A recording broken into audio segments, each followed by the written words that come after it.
Questa mattina leggerò questo messaggio che mi è arrivato da Chiara Ircetti, prima naturalmente di presentare gli ospiti graditissimi che ho questa mattina, perché penso che siano messaggi che vanno letti con tutti voi, che sappiate la difficoltà per queste persone di essere visibili, la difficoltà che hanno di curarsi, e questo messaggio poi lo girerò a chi di dovere, però voi l'avete sentita, mi avete fatto anche i complimenti per averla avuta ospite, avete fatto i complimenti a Chiara e sentite cosa Chiara mi scrive proprio questa mattina molto presto, prima di andare al lavoro.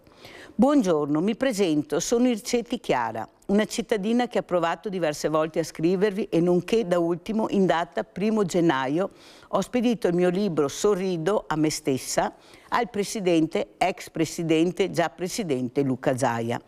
Sono sincera, sono rimasta molto male quando ho avanzato la proposta che, viste le storie che pubblica nella sua pagina Facebook, mi aspettavo che nella giornata internazionale per l'epilessia ci fosse un posto anche per me, in quanto ho scritto questo libro in chiave autoironica, raccontando la mia storia, la mia vita con l'epilessia e con alcune comorbidità.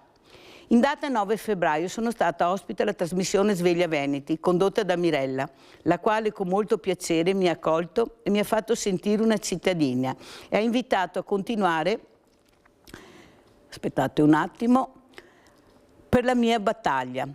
Questa mail è una mail molto importante per me.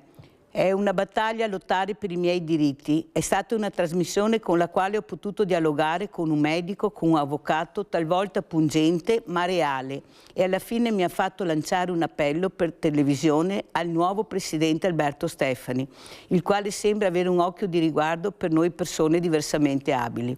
Ma io mi definisco guerriero invisibile, diversamente agile, come dice Mirella, perché il plico di esami che mi porto addosso, le continue visite mediche, lo stremo per una sanità che è allo sfacelo. La scorsa volta ho scritto una mail col mio disagio sociale. L'avete girata agli assistenti sociali, i quali mi hanno fatto fare l'ISEE, Svama e vari documenti che non hanno portato a nulla, perché lo so che non è colpa di nessuno, ma ci sono dei tetti ISEE che fanno ridere per avere diritto a qualcosa, e nel frattempo noi siamo qui che preghiamo di essere curati, siamo qui che quando andiamo in commissione dell'invalidità siamo numeri. Io chiedo soltanto di essere vista come persona. Scrivo perché vorrei che il Presidente potesse accogliere il mio appello di guerriero invisibile, e come me ce ne sono tante. Scrivo perché si ha voglia di rivedere una parte o perlomeno il finale di Sveglia Veneti dal 9 febbraio, possa capire quanta sofferenza passa negli occhi di una ragazza che almeno 3 volte alla settimana per almeno 6 mesi si deve recare presso gli ambulatori della sanità pubblica, e vi assicuro che è estenuante. La vostra segreteria mi ha contattato per garantirmi che il libro da me scritto veniva pubblicizzato da Luca Zaia nella sua pagina, ma forse non potete capire quanto ci si senta così inferiori quando c'è spazio per le meritate Olimpiadi, però nella giornata internazionale dell'epilessia davvero non c'è stato un pensiero dedicato a questa malattia, e mi ha fatto sentire ancora di più sola, inascoltata e, se devo dirla tutta, anche triste. Non so se ci sia un modo per aiutare chi come noi apparentemente sembra una persona al top, che nasconde migliaia di fragilità. Mirella mi ha invitato a parlare e a scrivere anche all'assessore Gerosa della Sanità, al quale do il benvenuto e auguro un prospicuo operato. Scusate, ma non mi stancherò mai di scrivere per le tante ingiustizie che sento di subire, perché sono fiera di essere italiana, allo stesso tempo mi sento dimenticata. Avevo una stima immensa per delle persone importanti, ho avuto enormi riscontri sul libro da me scritto Sorrido a me stessa, ma credetemi, il 9 febbraio mi avete tolto anche quel sorriso, e ringrazio Mirella che mi ha dato la possibilità di andare in TV e parlare liberamente delle mie difficoltà, dello scempio a volte della sanità, di quanto stremata io sia a riuscire ad autogestirmi in tutte quelle che sono le liste di attesa. Sto gridando, sto urlando, dentro alla fine chiedo solo di essere vista e ascoltata.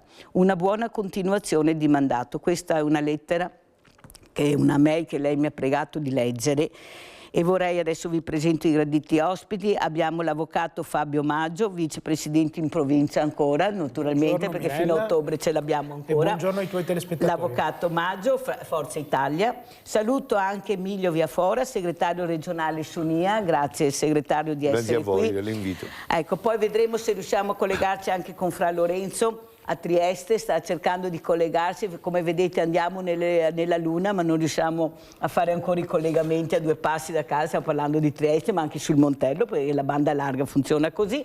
Allora, avvocato Maggio, cosa dice di questa lettera, di questa guerriera, questa persona che dice ma io vivo, io esisto, ascoltatemi, sto mettendocela tutta, ho scritto perfino un libro, è diventata scrittrice per raccontare cos'è questa malattia, l'epilessia, che è veramente molto invalidante. È una lettera molto toccante e devo dire anche personalmente stringe il cuore sentire certe parole, però tocca 2 temi secondo me davvero importanti che come amministratori pubblici non possiamo più ignorare.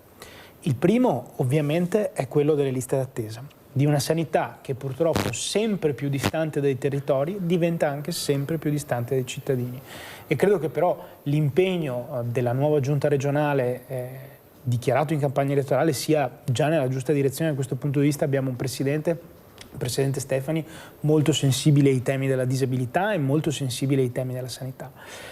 Su questo la seconda riflessione. Come amministratori locali quotidianamente, oserei dire, riceviamo richieste, segnalazioni e domande sul come è strutturata il sistema delle SVAMA, come è strutturato il sistema dell'ISEE.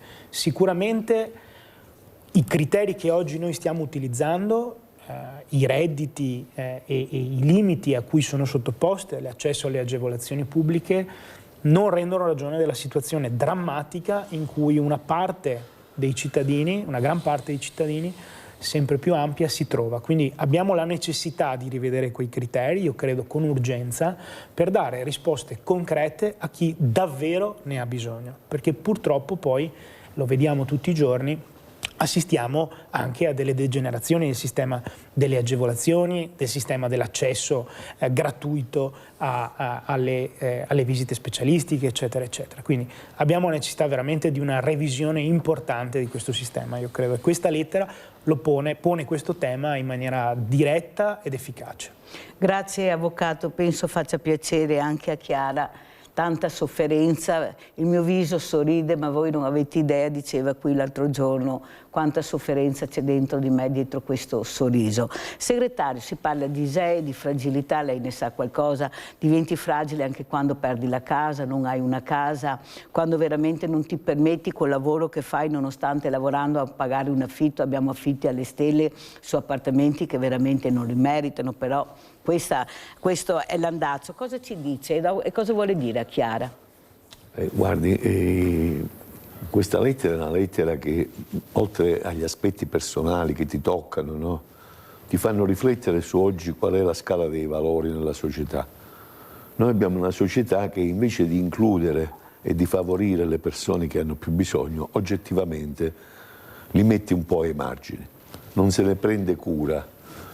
E questo io ritengo che è un'involuzione della società, una società che diventa sempre più egoista, che ha difficoltà a considerare la condizione di disagio come una condizione che va assunta non per avere politiche caritatevoli, ma per far sentire queste cittadine e cittadini parte integrante della società. La malattia non può essere un elemento, come dire, che oltre alla sofferenza porta anche all'esclusione, alla possibilità. Ognuno di noi ha delle potenzialità, anche coloro i quali hanno purtroppo hanno avuto la sfortuna di avere alcune malattie, però hanno, come si chiama, dentro delle energie, delle possibilità e che andrebbero, come si chiama, accompagnate. Io penso che, per esempio, questo lo dico visto che c'è un rappresentante importante delle istituzioni, noi dobbiamo difendere un sistema universale, pubblico, va bene, che oggi è sotto tensione e che anche in Veneto rischia di prendere una piega tutta quanta privatistica, che naturalmente comporta che chi ha un po' di risorse può accedere e chi invece non ha risorse si lascia indietro. Io mi auguro che questa cosa qui diventi un terreno sul quale la società si mobiliti, diceva giustamente il vicepresidente, sui territori soprattutto che si consumano poi i disagi e che poi si scaricano per esempio su alcune autorità, penso ai sindaci, che non hanno gli strumenti per dare risposta alle persone. Io mi auguro, c'è la nuova giunta regionale, io non esprimo giudizi in questo momento visto che sono appena entrati, mi auguro che davvero però, finite le campagne elettorali, quelle cose che si dicono poi diventino fatti, perché a volte c'è troppa separazione, questo spiega anche il disinteresse delle persone alla politica, tra quello che si dice e poi quello che si fa. Io voglio scommettere sul futuro, nel senso che mi auguro che per esempio il nuovo Presidente, contrariamente alla precedente Giunta, abbia più attenzione anche alle richieste che vengono da organizzazioni come la mia, ma di tante altre associazioni. Il Veneto è ricchissimo di associazioni che intendono portare avanti e avanzare delle istanze sulle quali bisogna misurarsi. E non è possibile invece un'autoreferenzialità che magari fa felici quando c'è un grande evento come le Olimpiadi, no? E tutti quanti ci mettiamo le mostrine, ma poi dopo 2 settimane le Olimpiadi passano, i problemi invece rimangono in tutta la loro gravità. Io mi auguro che la nuova giunta abbia una sensibilità diversa da questo punto di vista. Fammi dire, Mirella, su questo sono perfettamente d'accordo, ma il Presidente Stefani ha detto bene qualche giorno fa, quando parlava di Olimpiadi, diceva bene le Olimpiadi, ma un Presidente di Regione ha tante altre priorità e lui in questo momento, devo dire, sta dando priorità alle tematiche di cui stava parlando prima il segretario del Sunia. È stato annunciato un piano casa per le giovani coppie che credo sia una prima risposta importante a un'esigenza che la mia generazione, la generazione anche dei ragazzi più giovani di me, comincia a sentire con grande difficoltà. Noi viviamo in una terra in cui la cultura della casa è una cultura importante. Non avere una casa di proprietà fino a qualche anno fa era qualcosa di impensabile. Oggi gran parte dei giovani vive con i genitori o a casa con i genitori e difficilmente riesce a comprare una casa. Perché? Perché semplicemente dopo il Covid i prezzi a metro quadro sono esplosi, ma non solo nei centri città, ovunque, anche nei piccoli comuni.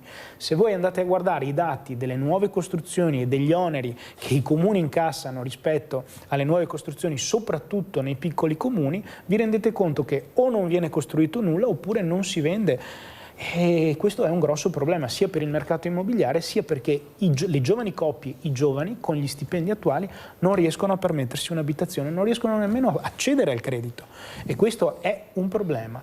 Ben venga quindi l'iniziativa del Presidente, della Giunta regionale su questo, perché credo sia una risposta importante a una generazione che oggi vuole rimanere in questo territorio, perché poi c'è tutto il tema di chi purtroppo per trovare futuro se ne va all'estero. Tu sai, Mirella, che io faccio parte di quella categoria di ragazzi che sono andati a studiare all'estero ma hanno deciso anche di tornare perché credono in questo territorio e hanno deciso di avviare un'attività qui, però voglio dire, chi se ne va invece non può essere condannato, ma bisogna andare alla radice del problema. Allora ringrazio e saluto, vediamo se riusciamo a fare il collegamento con Fra Lorenzo da Trieste. Eccolo qua, buongiorno Fra Lorenzo. Buongiorno a tutti voi, scusate dei problemi tecnici, ma la tecnologia ogni tanto non si preoccupi Fra Lorenzo, noi siamo abituati, in Italia siamo abituati, Fra Lorenzo a questo e altro, ci mancherebbe. Allora Fra Lorenzo, lei è responsabile della mensa dei poveri di Trieste. Noi abbiamo parlato proprio fino adesso, non so se lei ha seguito qualcosa, mi dispiace se non ha sentito che ho letto questa mail che mi ha mandato Chiara Ircetti, questa ragazza, questa donna che soffre di epilessia. Ha scritto un libro anche molto bello, però non si riesce a far capire l'importanza di ascoltare i fragili. Ecco, i fragili dove c'è un mondo del volontariato invece che cerca di aiutare, che cerca di sostenere. Io la ringrazio, lei è fra questi. Ecco, cosa dice? Com'è la situazione? Cosa vede Fra Lorenzo? Allora, ciò che vedo è che coloro che si rivolgono a noi come frati, come persone che tendiamo anche un orecchio alle persone, alle classi più deboli, vediamo che si fanno anche aiutare. C'è anche la paura di mostrarsi, come si può dire, deboli di fronte alla società. C'è la paura che uno venga depauperato, cioè venga lasciato anche, è brutto dire da solo, però non compreso e non capito in questa società, in questo momento in cui una persona si rivolge anche alle funzioni ufficiali, quelle statali. Ci sono persone che magari preferiscono farsi aiutare anche da noi finché vengono a ritirare sia il pranzo sia qualche aiuto extra, però ci vorrebbe da una parte anche un po', non so se sia giusto dire sinergia, comunque un orecchio più attento. È vero, ogni posto, ogni zona dell'Italia ho visto la sua capacità di ascoltare, di prendere atto, di darsi anche da fare di fronte a queste persone etichettate quasi particolari o ultime.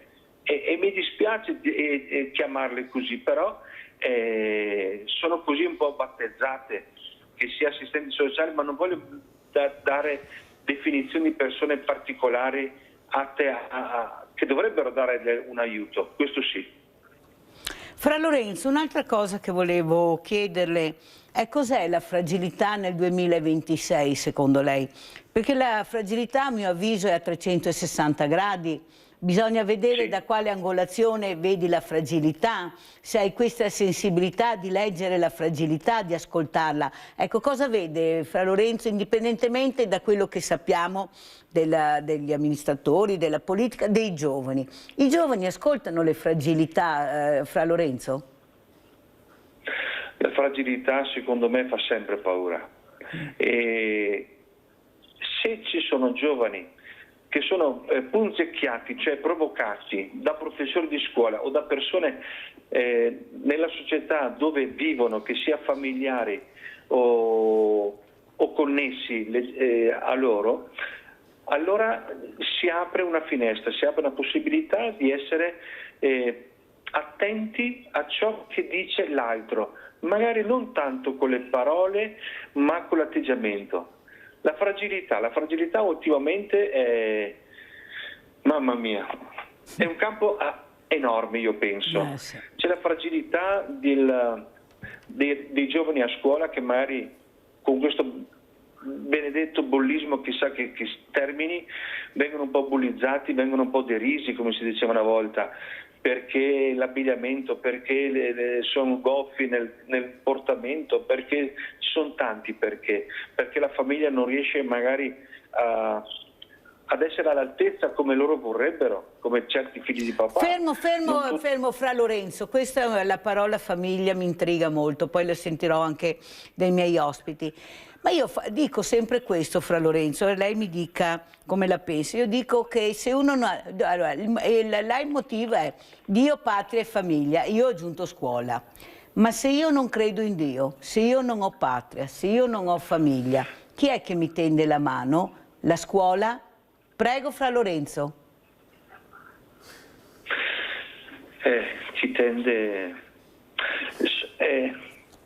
non vorrei far tanti nomi, ma c'è una prof che lavora con i bambini, lavora con i giovani.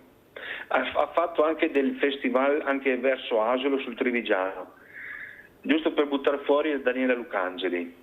Come lei ce ne sono altri che lavorano attraverso i bambini e i giovani, vedendo le loro problematicità, i loro problemi personali e anche nello stare assieme.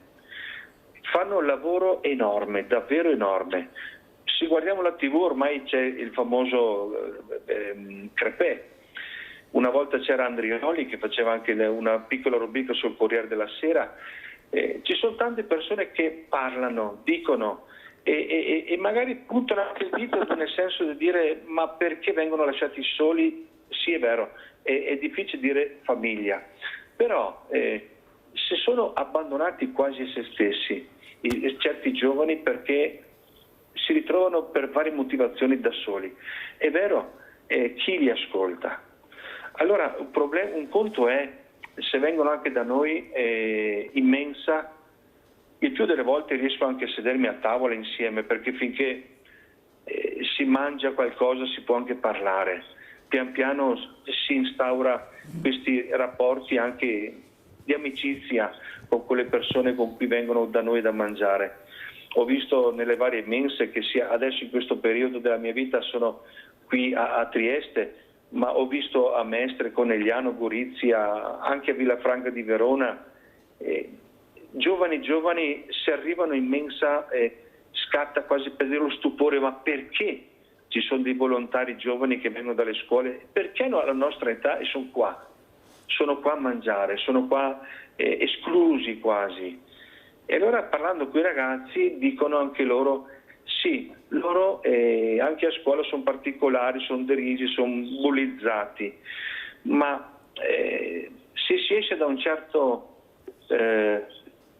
certa etichetta della scuola, del comportamento, vengono già messi da parte, e questo stringe il cuore perché non è giusto e non è possibile, anche se sembra di essere nel 2026 che tante barriere sono state abbattute. No, secondo me non sono abbattute, sono ancora lì pronte quasi a mordere ancora e mietere vittime, e questo mi dispiace. Grazie Fra Lorenzo, molto chiaro, abbiamo visto anche delle immagini di queste creature che almeno trovano un pasto caldo, qualcuno con il quale scambiare qualche parola, ed è il mondo del volontariato, il mondo della Chiesa, non c'è niente da fare, questi sono gli ascolti, inutile che ce la giriamo, io parlo molto chiaro. Oppure c'è il mondo delle associazioni tipo Viafora, questo segretario che anche lui sta cercando di far capire alla politica che non si può continuare così, la casa è un bene prezioso, ma non solo come bene, come dignità dell'uomo.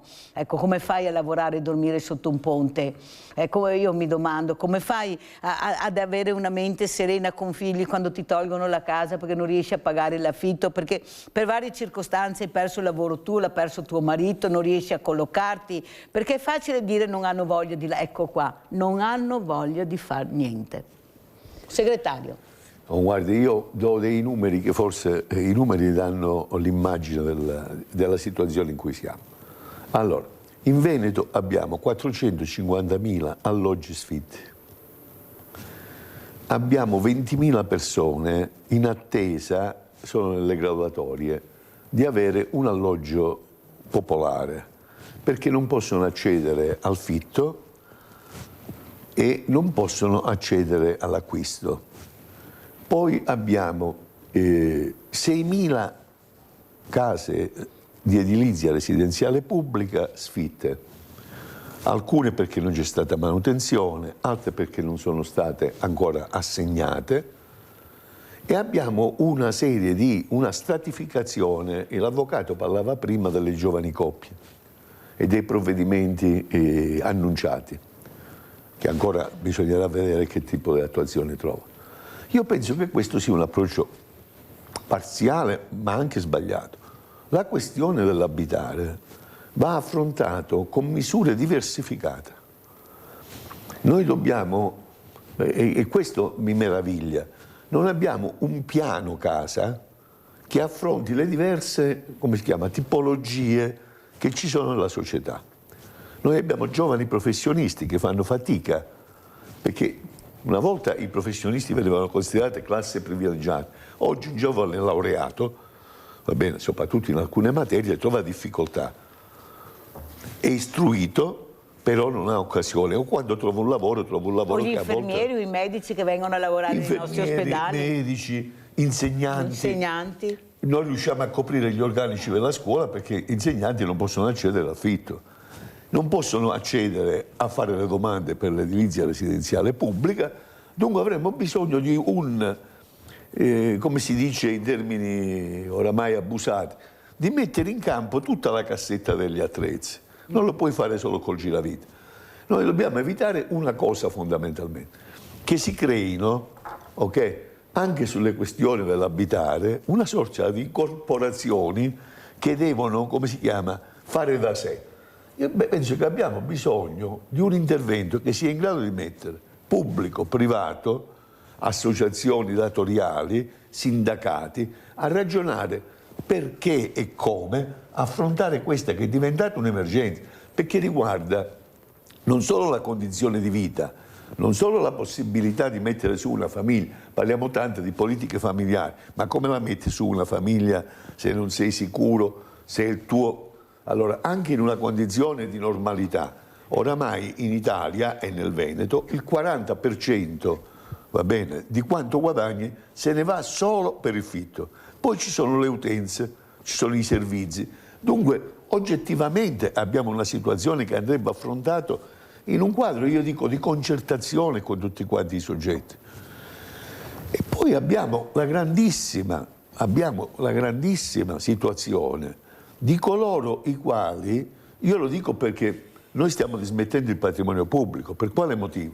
Se tu hai trasformato quelli che erano gli ACP, no? Gli istituti autonomi e casse popolari, da soggetto pubblico ad azienda che deve stare in equilibrio finanziario, e oramai quelli che possono accedere sono per il 40% persone che hanno un canone sociale, quelle aziende chiudono sempre in negativo. Per poter rientrare in una condizione di normalità, che cosa fanno? Dismettono il patrimonio per cercare di recuperare qualche altra casa in manutenzione.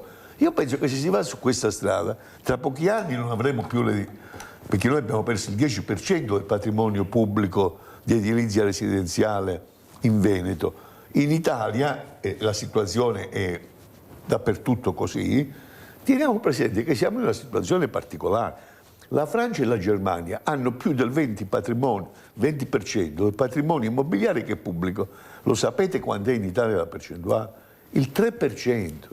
Avvocato Maggio, Dunque, come commenta? Aspetti, devo correre, il segretario se no non ce la faccio, No, devo andare anche in pubblicità. Allora, Avvocato Maggio, come sia quello che ha detto Fra Lorenzo che quello che ha detto il segretario, perché è una cosa che riguarda la politica, il segretario è stato chiaro. Quello che diceva Fra Lorenzo è molto importante. Il contributo che persone come Fra Lorenzo, l'istituzione della Chiesa Cattolica, ma tantissime associazioni che si occupano di sociale volontariato danno nei territori, soprattutto le amministrazioni comunali, è fondamentale per la gestione del disagio sociale, del disagio giovanile, ma anche di quello non giovanile. Ci sono tanti anziani soli, tante situazioni di criticità anche in chi purtroppo ha raggiunto un'età in cui avrebbe diritto alla tranquillità e purtroppo non ce l'ha o non riesce a averla. Quindi come amministrazioni comunali noi siamo la frontiera di tutte queste problematiche. Ti faccio solo un esempio. Pederobba, il comune in cui sono vice sindaco, spende una parte importante del suo bilancio, quasi 1 milione di euro, per il sociale, e ancora non basta. Quindi le amministrazioni comunali sono lasciate sole di fronte a queste emergenze e si devono attivare sia personalmente noi come amministratori, sia fortunatamente tanti cittadini che dedicano il loro tempo al volontariato per colmare le lacune di un sistema che va profondamente riformato. Su quello che diceva il segretario, condivido, serve un approccio condiviso ad un problema condiviso che tutti vediamo. Non so però se l'investimento poderoso pubblico in questa soluzione di questo problema sia la scelta giusta. Lo abbiamo visto con il 110. Io non pensavo a un intervento. Io dico mettere pubblico e privato. Per esempio, io trovo folle dedicare 13 miliardi per fare un ponte che non si farà mai, va bene, e avere invece non avere la possibilità di mettere insieme in maniera sinergica pubblico e privato per vedere come differenziare l'offerta. È proprio questa sinergia che serve, cioè il contrasto, il conflitto tra pubblico e privato non è funzionale. Lo dico anche da avvocato, no? Cioè, diceva giustamente prima il segretario, ci sono tanti alloggi privati sfitti, ma domandiamoci anche il perché. Cioè oggi per il proprietario di un immobile la locazione è fonte, la percezione del proprietario è che la locazione sia un problema. Perché? Perché non è tutelato da una parte e dall'altra parte c'è chi invece non riesce proprio ad accedere agli affitti. Quindi serve veramente una revisione del sistema a favore da un lato di chi ha magari bisogno e dall'altro anche di chi ha risparmiato una vita, ha comprato un immobile e cerca di metterlo a reddito, no? Cioè bisogna far incontrare i due Io per esempio non sono riuscito a far comprendere alla Regione che magari un po' di fondazioni bancarie, un po' di soldi regionali potrebbero essere messi in modo per fare un fondo di garanzia che garantisca il privato, va bene, in caso ci sia da parte di chi poi abita quell'appartamento sia un problema di morosità quando è incolpevole, se no lo fai pagare, sia, come si chiama, quando si producono dei danni. Certo. Ma poi ci sarebbe bisogno di una politica, come si chiama, di formazione all'abitare, perché abitare non significa soltanto stare sotto un tetto, significa prendersi cura dell'habitat in cui si vive. Poi, ma comunque, Mirella, c'è un problema, lo ha toccato adesso Emilio, cioè c'è un problema vero sulla gestione delle morosità. Noi oggi, ripeto, lo dico per la professione che faccio, per uno sfratto si impiegano non meno di 2 anni, quindi e che vada bene? Che vada bene, capisci bene che per chi oggi è titolare di un immobile questo genere di tempistiche limitano in maniera determinante la circolazione degli immobili in locazione. Però questo parliamoci, è chiaro. Allora, io credo, e qua chiedo a Fra Lorenzo il supporto perché non lo posso chiederlo a loro due. Fra Lorenzo, che questo sistema molto perverso, nel senso che quando chiedi abbiamo bisogno di case per queste coppie, per le persone che lavorano ma che hanno stipendi bassi, per queste persone che vengono a lavorare anche da fuori perché non li troviamo, non li abbiamo, per i giovani, non sia vero. Ce l'hanno raccontata, ma ce l'hanno raccontata talmente bene che a casa ci credono. Sono senza soldi, non possono investire, non hanno i permessi per costruire. Poi vediamo che se ti sposti di pochi di chilometri succede di tutto e di più. Burocrazia superata, regole superate. Qualcuno mi dice ci sono tanti di quei soldi da spendere che il leitmotiv è spendete, spendete, spendete. Allora, quelli che hanno lasciato questi patrimoni erano dei mecenati che hanno deciso di donare agli amministratori specialmente queste meravigliose ville, hanno lasciato dei lasciti importanti, però quasi sempre con uno scritto che era per la comunità. Questo è. Cosa è stato fatto? E sanno benissimo. Citiamo Villa Franchetti, così andiamo bene. Una Villa Franchetti che sono minimo 50 anni che se la passano da un ente all'altro. Finché io mi sono una mattina stancata e ho chiesto al sindaco Galeano, che era sindaco di Preganziol, mi spieghi cos'è questa storia che dalla Cassamarca è passata alla provincia, dalla provincia è ritornata alla Cassamarca, voi in parte siete coinvolti. E lui mi ha detto una cosa semplicissima. Cara Mirella, lo sai perché non si riesce a trovare soluzione? Perché se io ti prendo la villa, ma tutto attorno devo costruire. L'ho detto qui davanti alle telecamere, avvocato, già sindaco Galeano. Allora capisci bene, Mirella, che io non ci sono stato, non potevamo farlo. Non potevamo dare tutti questi terreni per costruire questi magazzini, perché noi andiamo a abitare sui magazzini adesso. Non andiamo a abitare su palazzi, andiamo in magazzini. Così me l'ha detto anche un signore, un professore universitario. Abbiamo i magazzini.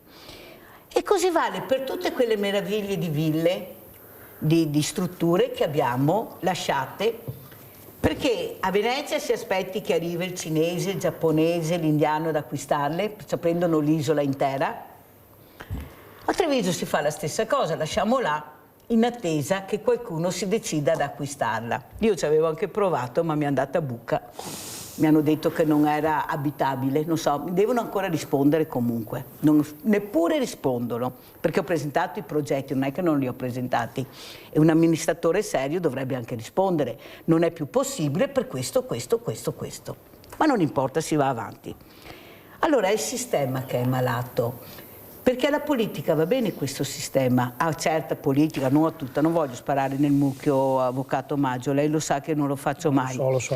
Però lei capisce che finché ci sono io faccio i miei interessi, portare a casa quello che serve a me, che è la visibilità, non la comunità, è la visibilità. Dove ce l'ho la visibilità? I fondi PNRR. Allora, tutti condannano l'Europa, però tutti sono stati là a prendere i soldi dell'Europa, da ritornare, Per fortuna che c'era l'Europa. Per fortuna, perché non avevamo neanche gli occhi da piangere, io lo dico sempre.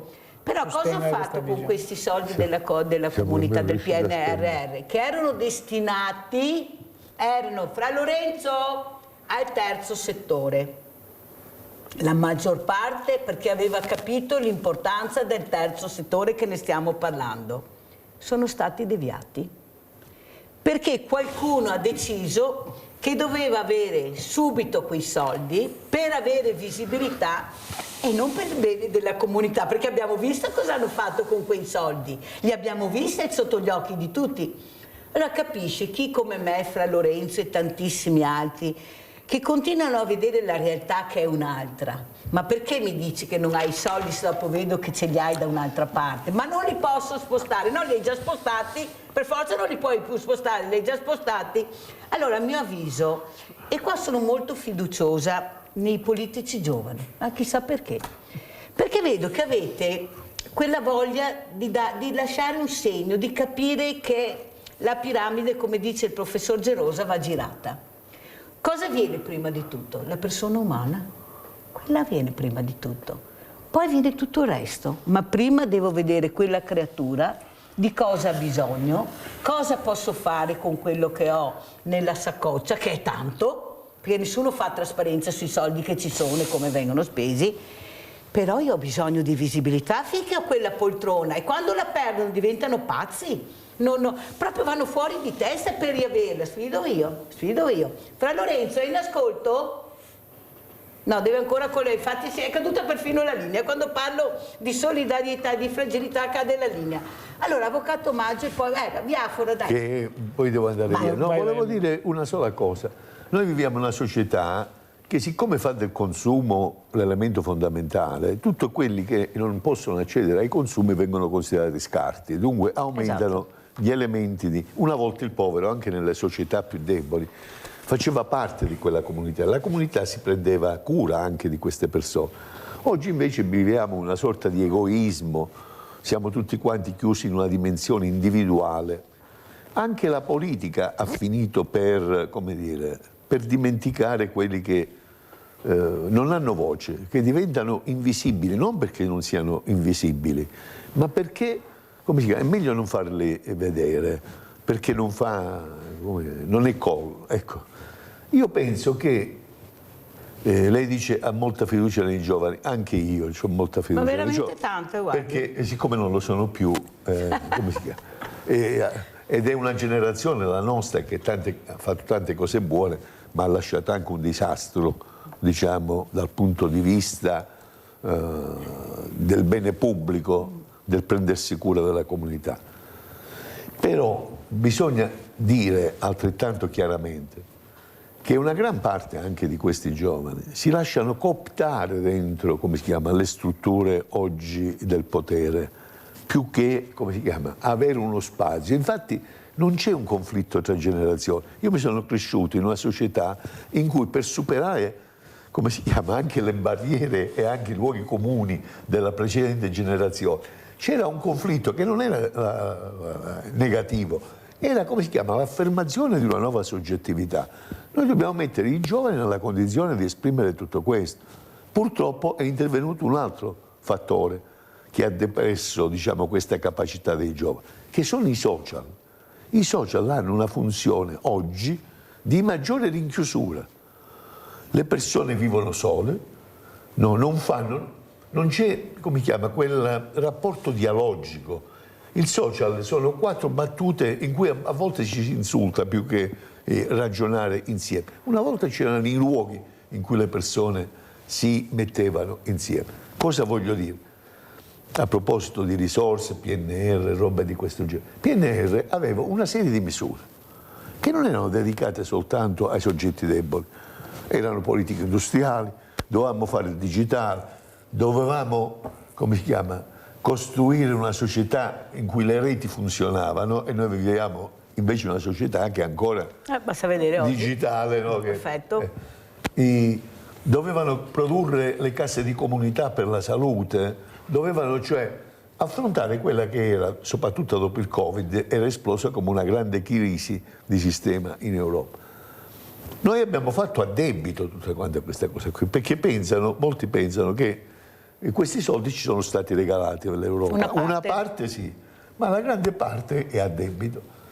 Oggi vediamo, non lo so quanto riusciremo. Io ieri ho visto un'indagine che c'era sul Corriere della Sera, che diceva e portava gli esempi in tutto quanto il paese di decine di scuole che erano state finanziate con i fondi del PNR, hanno distrutto i vecchi edifici perché bisognava costruire i nuovi e non saranno pronti per giugno, quando scadrà e dovranno essere consegnati. Io non lo so che cosa lasceranno sul terreno.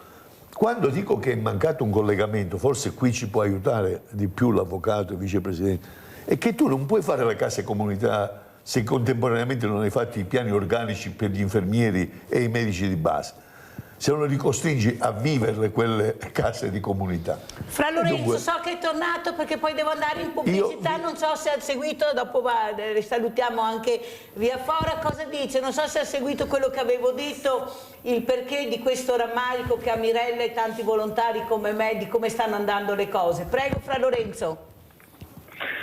Ho ascoltato verso la fine che parlava a riguardo dei fondi PNR e via di seguito, delle costruzioni sistemate e non portate a termine in tempo utile per la scuola. Quello che posso dire che mi viene in mente così, pensando un po', è sempre il Covid ha chiuso la capacità di parlare assieme ad altri. Le tecnologie, specialmente TikTok, chiudono. Infatti c'è un piccolo particolare che non è una bazzeccola, anzi, dove è stato creato, ideato e messo nel mondo intero, cioè la Cina, non è stato permesso di utilizzarlo. E questo è stato perché hanno visto che c'è una parte negativa che va a riflettere sui giovani, sulle persone che utilizzano e anche a guardare il famoso scroll, queste parole nuove che si cerca qualcosa che possa, ma alla fine si diventa come uno che fa utilizzo di sostanze tossiche.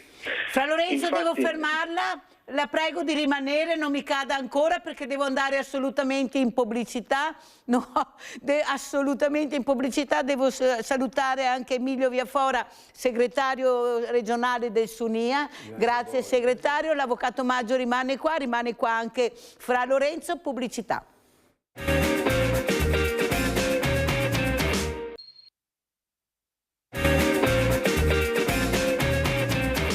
Allora abbiamo in studio l'avvocato Fabio Maggio, vicepresidente della provincia Fratelli d'Italia e Forza Italia.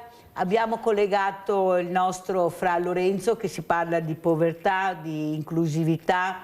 Ecco, l'importanza della parola inclusione, Fra Lorenzo. Si parlava prima anche con l'avvocato Maggio, la politica quella giovane, ecco, deve dare un segnale, deve esserci, sono loro che dovranno curare i nostri diversamente giovani, non c'è niente da fare.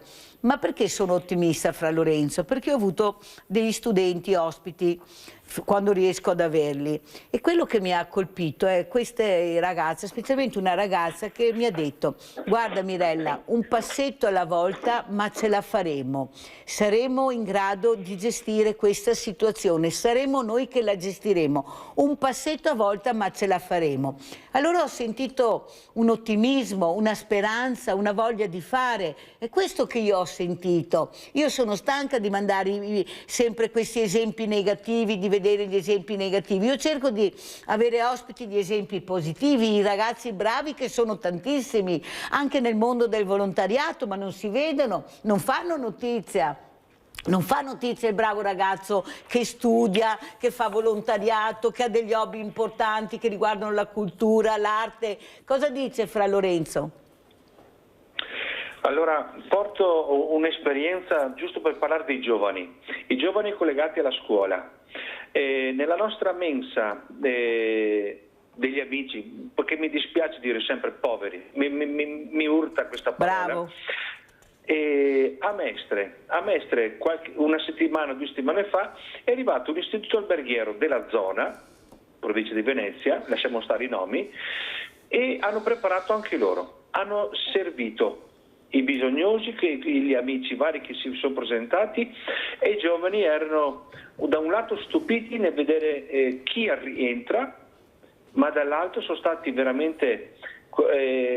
sono tornati a casa le varie classi col cuore proprio, io direi, ebbro di gioia, contenti di aver fatto qualcosa che un conto è, cioè esula dall'istituto alberghiero Ramo Cuoco, ma anche la sala che esce dalla io devo fare questo per la mia vita, come esperienza, come bagaglio esperienziale personale, ma hanno fatto direttamente e sulla loro pelle l'esperienza di dare un aiuto a chi ha meno, a chi non ha un pezzo di pane o chi si vergogna di mandare un pezzo di pane da un commerciante, da un negozio. Allora è già da vari anni che arrivano questi istituti, c'è più di uno che arriva a turno nella zona del Mestrino, però arrivano, ci sono anche scout che fa parte del loro cammino di avanzamento anche questa esperienza di aiutare il prossimo. Allora anche nelle scuole c'è questo bisogno di portare fuori la propria esperienza, ma questo grazie anche a professori, ma non perché sono marziani, non perché sono Superman o Superwoman, che escono dalla regolarità della giornata, ma perché sanno anche instillare nei giovani quella curiosità, quella gioia di dire: ma perché devi fare un pomeriggio sì tra i libri e dopo tenere la tecnologia? Perché non ti apri all'esterno? Perché non fate un passo?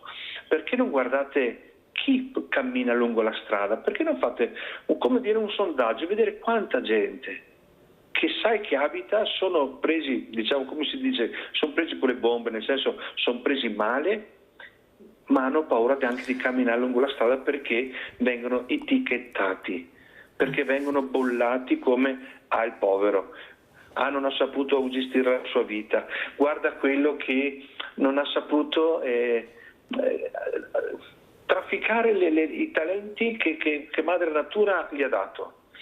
E allora i giovani cominciano ad aprire gli occhi, non perché magari vengono indirizzati su istituti come l'Opsa di Padova, che viene detto comunemente il Cotolengo di Padova, ma perché allora si vedono, come c'è anche in provincia di Pordenone, istituti che guardano chi ha una abilità diversa dalla nostra, ma non per questo devono essere rinchiusi in ghetti. Anzi, aiutano noi che ci consideriamo normali, ci consideriamo perfetti, a guardare meglio la realtà, che è molto più poliedrica di quello che la vediamo, che i nostri occhi vogliono vedere. Fra Lorenzo, io la prego, se lei riesce, visto che il collegamento è andato così, a rimanere ancora un po' nella seconda parte, perché ho degli ospiti che avrei piacere che lei sentisse, che vi conosceste, sono ospiti che stanno cercando di aiutare proprio le fragilità. Mi farebbe molto piacere se riesce a rimanere come l'avvocato Maggio un po' con noi anche nella seconda parte, Fra Lorenzo, perché sono temi importanti, temi che dobbiamo iniziare a parlare. Io non dico che sono la più brava e quella sempre nel pezzo, però io cerco di mettere sempre tutte le mattine questa goccia nell'oceano parlando di fragilità e come aiutare le fragilità, perciò la ringrazio. Vede Fra Lorenzo, prima io ho sentito pubblico e privato anche da Via Fora, mettersi assieme. Io però aggiungerei pubblico, privato e volontariato, perché lo abbiamo visto anche nelle Olimpiadi. Ecco, cosa vuol dire il volontariato anche con il pubblico e il privato? Alla fine ha bisogno del volontariato il pubblico e il privato, nonostante questi miliardi che ci sono. Deve essere sempre il volontario che fa la parte finale, la parte sporca, quella dell'accoglienza, quella dell'informazione. Del trasporto. Ecco, esatto, del trasporto. Cosa dice Avvocato Maggio su questo? Pubblico, privato, volontariato. Non sarebbe male sedersi attorno a un tavolo, visto le associazioni di volontariato che abbiamo, che sono tante, ma se non ci chiama nessuno non possiamo arrivare. Ma se chiamano sempre gli stessi perché sono i più noti, i più bravi, i più belli, i più quotati, e gli altri cosa facciamo? Ma il piccolo che è riuscito a mettere in mano e veramente dare voce al mondo del volontariato, e lo stanno facendo sparire con la burocrazia. Ma cosa dobbiamo pagare per fare i volontari? Ma siamo fuori di testa tutti? Prego. Guarda, avvocato. Mirella, lo dicevo prima, il volontariato è una componente fondamentale per le amministrazioni locali per rispondere al disagio giovanile e anche a quello sociale. Non solo a quello giovanile, ma anche al disagio di tanti anziani soli che hanno la possibilità di continuare a fruire di alcuni servizi solo grazie alle associazioni di volontariato. Noi per esempio a Pederobba ne abbiamo tante che svolgono servizi che possono sembrare semplici ma sono fondamentali, dal trasporto ai pasti ad altri servizi importanti che come amministrazioni pubbliche difficilmente diversamente riusciremo a rendere. E allora quello che dici tu, cioè quello di mettere insieme le eccellenze del pubblico, delle eccellenze del privato e il volontariato è la direzione da intraprendere. Sicuramente è quel sistema di sussidiarietà per cui più vicino al territorio è, più vicino alla persona è, meglio è. Questa è la strategia che io credo debba essere implementata e debba essere continuata. Ti faccio solo un ultimo passaggio perché hai toccato un tema fondamentale, centrale. Io, tu lo sai, sono ormai 18 anni che faccio l'amministratore locale, avevo 19 anni quando ho cominciato a fare il consigliere delegato alle associazioni. Bene, in 19 anni il mondo del volontariato, il mondo delle associazioni è stato rivoluzionato e lo dico con una punta di amarezza in peggio, perché dal volontariato sociale a quello che diciamo più semplicemente e non tanto più semplicemente ormai organizza una festa di paese, i vincoli, la burocrazia e gli adempimenti sono diventati veramente opprimenti, con la conseguenza che stiamo perdendo la voglia di fare volontariato e le associazioni. Questo è un aspetto su cui intervenire non oggi, subito. Allora, se è d'accordo Fra Lorenzo, ci troviamo subito dopo la pubblicità con i nuovi ospiti e sentiremo cosa ci diranno. Grazie, a fra pochissimo. Pubblicità.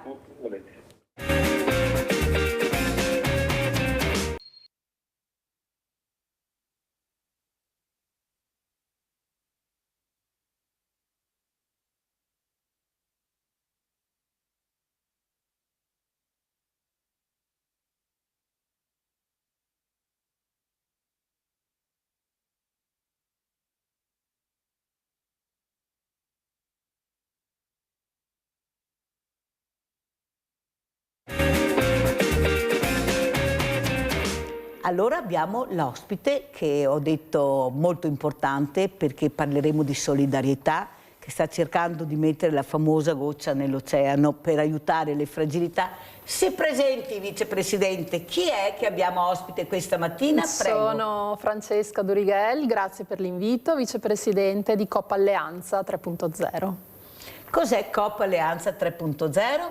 Coop Alleanza è un'impresa cooperativa, è una cooperativa di consumatori che si occupa di grande distribuzione organizzata, è presente in 8 regioni in Italia con 350 punti vendita, 16.000 lavoratori, 2.200.000 soci. Questa importante struttura è a supporto anche dei territori e quindi grazie per questa possibilità, per questo invito di essere qui oggi, perché è di questo aspetto che ci piacerebbe raccontarvi qualcosa. Ecco. Quando è, Presidente, che avete sentito la necessità, voi siete la grande distribuzione, voi fate i numeri, avete i numeri, che bisognava aiutare? Ecco, questa povertà che aumenta sempre di più, 6 milioni di poveri non sono uno scherzo, ma non sono i barboni, sono famiglie per bene. Io ho un banco solidale, perciò ne so qualcosa, e com'è anche Fra Lorenzo, che ha questa mensa meravigliosa a Trieste.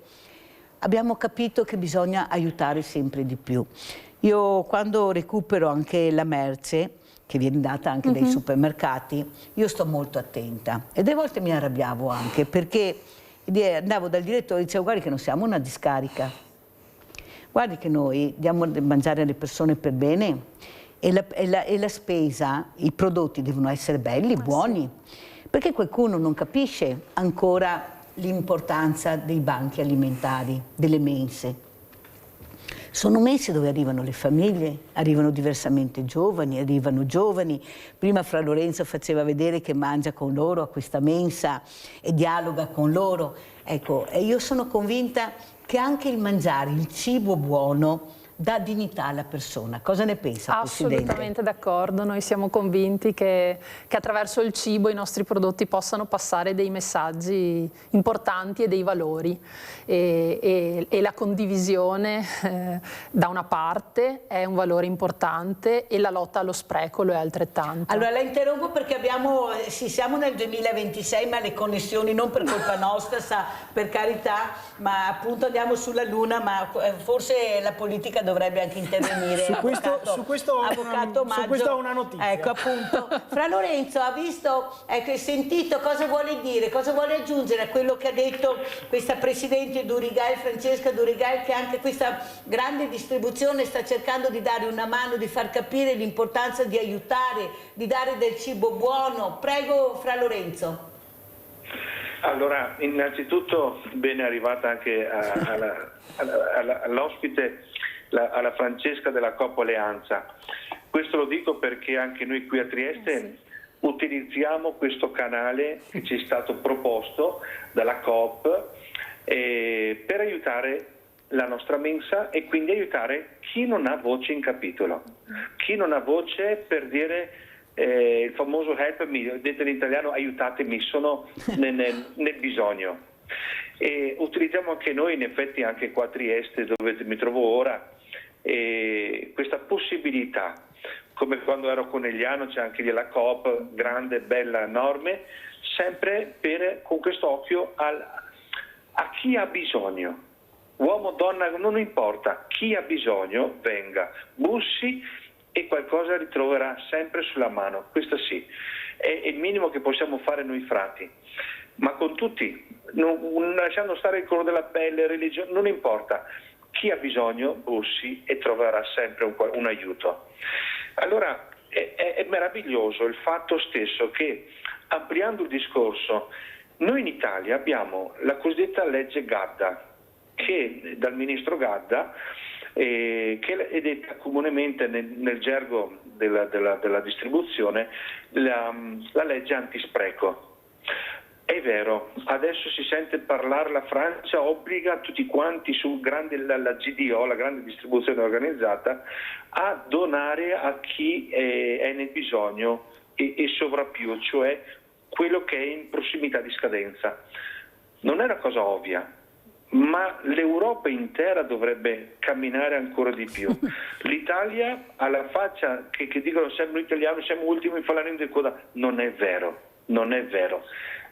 C'è questa possibilità, ci sono questi contratti, questi accordi, meglio dire, che vengono fatti anche attraverso il Banco Alimentare, che è un'altra realtà meravigliosa, e giusto per aiutare l'ultimo, a cui possono accedere non la Chiesa Cattolica, ma con tutte le associazioni che offrono, ma realmente non fittizio, ma realmente un aiuto agli ultimi. Molto chiaro, Fra Lorenzo. Sentiamo allora questo progetto, Presidente, perché sono molto interessata a capire, e anche a casa noi siamo visti da tantissima gente, arriviamo dappertutto. Perché l'audience? Perché trattiamo le fragilità, trattiamo il sociale. Ecco, la gente è attenta a questo. Ecco, cos'è questo progetto che parlava anche Fra Lorenzo? Questo progetto a cui faceva riferimento nei nostri punti vendita è riconosciuto come buon fine e ha una doppia faccia. Da una parte consente appunto di lavorare sugli sprechi per evitare che gli esuberi che inevitabilmente si creano nella grande distribuzione vengano buttati, sia cibo sprecato.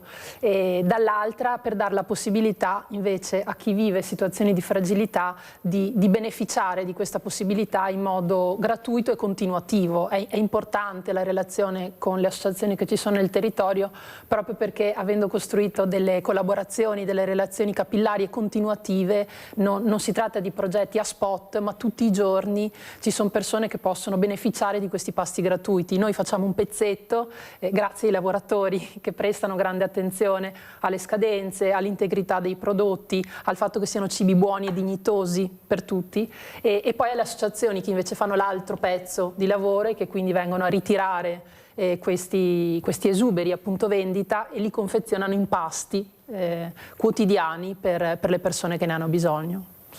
Avvocato Maggio, questo progetto molto importante, molto bello, ecco, dove non arriva la politica, arriva, ecco qua il privato, eccolo qua, è pubblico, privato, volontariato che si parlava prima, però avrà bisogno di fare rete, l'ha detto anche Fra Lorenzo, non basta, bisogna fare un passo in avanti, non si può assistere a uno spreco. Anche questa mattina quanto cibo viene buttato perché non lo posso dare, ad esempio la carne ne arriva pochissima, noi di carne, come mai? Il pesce non ne parliamo, i prodotti freschi, guai se... Cioè, poi hai sentito cosa ci danno da mangiare? No, lo diciamo, la carne è variata, l'etichetta è cambiata, però guai andare a prendere la... Cioè, non sembra che forse la politica, perché qua si parla di leggi, si parla, cioè non è che possiamo cambiare le regole del gioco, bisogna che ci siano delle leggi chiare. Avvocato, lei cosa dice? Lei oltre a far parte di un partito importante è anche avvocato, non sembra che, come dice il professor Gerosa, questa piramide vada cambiata anche per quanto riguarda il cibo? Ma sicuramente serve un'inversione di tendenza. Questo progetto è davvero significativo perché, come ti dicevo prima Mirella, è un bel esempio di sussidiarietà orizzontale, cioè di collaborazione tra pubblico e privato che mettono a disposizione le migliori eccellenze e il miglior impegno a favore della comunità. Allora io credo che da questi progetti, da queste intenzioni, dalla sussidiarietà orizzontale bisogna ripartire. Lo abbiamo visto anche in altre occasioni, è una strategia di successo e allora ben vengano questi progetti e grazie davvero a Coop Alleanza. Lo dico anche a nome della provincia di Treviso, sperando che anche il nostro territorio sia interessato da questa bella iniziativa e se non lo fosse siamo pronti a collaborare. Ci siamo davvero, anche qui. E quindi devo dirti Mirella, sicuramente la politica può fare di più, ma guarda, aggiungo una cosa, non pensiamo che la politica sia l'unico problema per l'implementazione di soluzioni come queste. C'è una parte importante di questi progetti che, come ti dicevo prima, viene bloccata dalla burocrazia. Allora, uno dei grandi interventi, anche per liberare le migliori energie del privato e del volontariato, è proprio questo, cioè semplificare. Sì, ma lo deve fare la politica, caro avvocato. Non è facile. È inutile che lei giri l'ostacolo, passi il cerino. È la politica che deve semplificare. La burocrazia l'avete messa voi, non l'abbiamo messa noi. E veramente, guardi, parli con uno che taglierebbe un sacco di leggi. Perfetto, perché veramente sta uccidendo il mondo del volontariato, è quello che mi fa paura. È quello che perché il mondo del volontariato, parlavo prima, Presidente Durighel, è stato messo in piedi dai nostri diversamente giovani.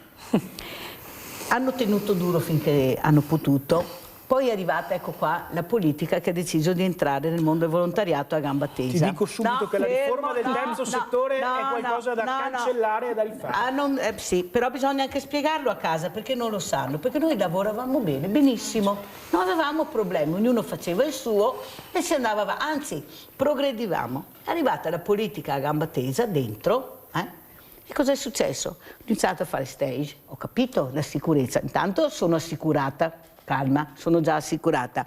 E poi perché devo fare lo stage? Lo stage va fatto a quell'associazione che ha dei problemi, che deve essere strutturata per fare questo, ma non possono e non potete fare tutto di un'erba un fascio, aver fatto un grande minestrone. Abbiamo cambiato nome non so quante volte, siamo sempre fermi, siamo Runz adesso, capite bene?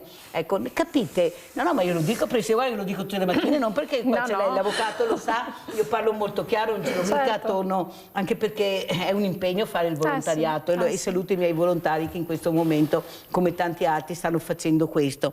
Ma vede, dovete fare chiarezza. Noi siamo iscritti alla regione, perfetto? Chi sei, cosa fai e cosa dai? Non è che tutti possiamo fare tutto, perché tutti facciamo il trasporto, tutti hanno i banchi alimentari, tutti fanno l'ascolto. No, non può funzionare così, avvocato. Tu fai l'ascolto e fai solo l'ascolto. Tu hai il banco e fai il banco. Tu hai il trasporto e fai il trasporto. Ad esempio io dicevo alla presidente dell'Emporio Solidali San Donà di Piave, che avevo ospiti, ho avuto ospiti anche la presidente della Croce Rossa. La Croce Rossa, avvocato, non può più distribuire i generi alimentari, deve fare formazione. Abbiamo bisogno di infermieri, di ragazzi che vengono intrigati da questo. Come mai abbiamo i giovani nella Croce Rossa? Perché li intriga. Perfetto, allora fai formazione. Perché tutti i comuni, i sindaci devono avere i banchi alimentari? Ma cose che poi fanno il giro delle 7 sorelle perché uno non ha l'olio, uno non ha la... Ma non può funzionare. E qua siete voi che dovete fare chiarezza. Non possiamo farlo noi. È d'accordo? Presidente, poi sentiamo anche Fra Lorenzo. C'è bisogno di un gran coordinamento perché le realtà sono tante e spesso si rischia in questo gran valore di disperdere e quindi è fondamentale coordinarsi. Capisco che non sia semplice perché in questo territorio in particolare il volontariato è ricco ed è una risorsa davvero importante. Dopodiché, proprio perché ha un gran valore, bisognerebbe metterlo a sistema e renderlo efficiente. Tra l'altro volontari che si impegnano in quest'ambito maturano anche delle competenze, una professionalità di un certo tipo e anche questa andrebbe valorizzata e riconosciuta. Fra Lorenzo cosa dice? Che anche noi come associazione Amici di San Francesco raggruppa tutti i volontari del Triveneto, perché si parte dalla provincia, noi come frati dalla provincia di Trento, si arriva a tutto il Veneto e anche il Friuli Venezia Giulia. Però ci viene richiesto il corso HCCP, antinfortunistica, antincendio, perché bisogna essere quasi più avanti del naso, come si suol dire in linguaggio popolare. Allora, ci sono tante normative, certo, tutto serve perché se uno stesse male, c'è quello che è più preparato. Se succedesse un principio di incendio magari in qualche cucina, finché si sta preparando si sa come agire e via di seguito. Certo, tutto bello. E dopo è vero, se non si sta attenti, anche tutto il materiale che potesse arrivare dalla grande distribuzione, come si suol dire, come si dice di solito, se va in mani sbagliate arriva un commercio sommerso. E allora ci vuole legalità, ci vuole la luce del sole. Però alla faccia di quando allo Stato dice stiamo semplificando le cose, sta pur sicuro che è ancora più ingrovigliata la matassa. E questo basta sentire il TG quando dicono per denuncia di redditi abbiamo semplificato, i commercialisti diventano matti, abbiamo semplificato tante altre cose, si diventa matti e non si sa più dove correre per sbattere la testa per capire qualche cosa. Allora dico, è vero, ma dobbiamo sempre complicare la cosa semplice? Punto interrogativo finale. Per forza, Fra Lorenzo non voglio darle la risposta, se lo dico ecco Mirella, ma la conosce la risposta della Mirella. Allora, Presidente Durigelli, invece, oltre a questo, ecco, ci racconti un po' com'è nata questa idea, perché dove siete anche più indirizzati, si è aperto un 2026, non da poco, col numero di poveri che abbiamo detto, mangiare, io mi viene, quando ho nutrizionisti mi dicono dovete mangiare l'olio di oliva, extravergine di oliva, il formaggio formaggio, quello buono, devo darmi i soldi tu. Potendo. Già potendo, no, perché è facile parlare, ma noi che abbiamo i banchi solidali sappiamo non hanno un centesimo in tasca, queste persone addirittura dobbiamo portare a casa la spesa, tanti anche sono diversamente giovani, con patologie, poveretti. Però io sono convinta che se uniamo le forze, ecco il tavolo fatto da più forze, ognuno con la sua competenza ce la faremo. Io Presidente sono convinta di questo. Anch'io penso che ognuno dal proprio ruolo, dal proprio osservatorio, dalle proprie scarpe possa fare un po'. Noi lo facciamo da sempre per missione e quindi fa parte di quello che siamo, l'abbiamo sempre fatto e lo continueremo a fare. E lo facciamo nel tempo con progettualità diverse, ad esempio prima di Natale c'è stato un progetto che ha avuto un grande riscontro perché a ogni panettone o pandoro acquistato da un cliente uno veniva donato o il suo corrispettivo in valore denaro. Anche questo ha visto un riscontro. Spieghiamo questo, ecco, da un'altra parte questo progetto, perché non solo alimenti ma anche denaro. Prego Presidente. Sì, la generosità dei nostri soci è sempre importante, partiamo da questo e quindi la settimana prima di Natale la proposta fatta a chi faceva la spesa era acquista un panettone o un pandoro, come spesso capita nella settimana prima di Natale, noi invece ci impegniamo a mettere da parte per le associazioni del territorio che poi si occupano appunto di chi vive situazioni di fragilità, a mettere da parte un panettone o il suo corrispettivo in denaro e quindi adesso l'invito che facevo, racconteremo e distribuiremo queste elargizioni che vengono fatte alle associazioni perché per essere anche molto concreti noi siamo in 8 regioni, sono stati raccolti 850.000 euro in buoni spesa e quasi 20.000 panettoni. Però. E quindi il volano ecco, di queste cose molto semplici e molto concrete poi hanno un impatto nei territori.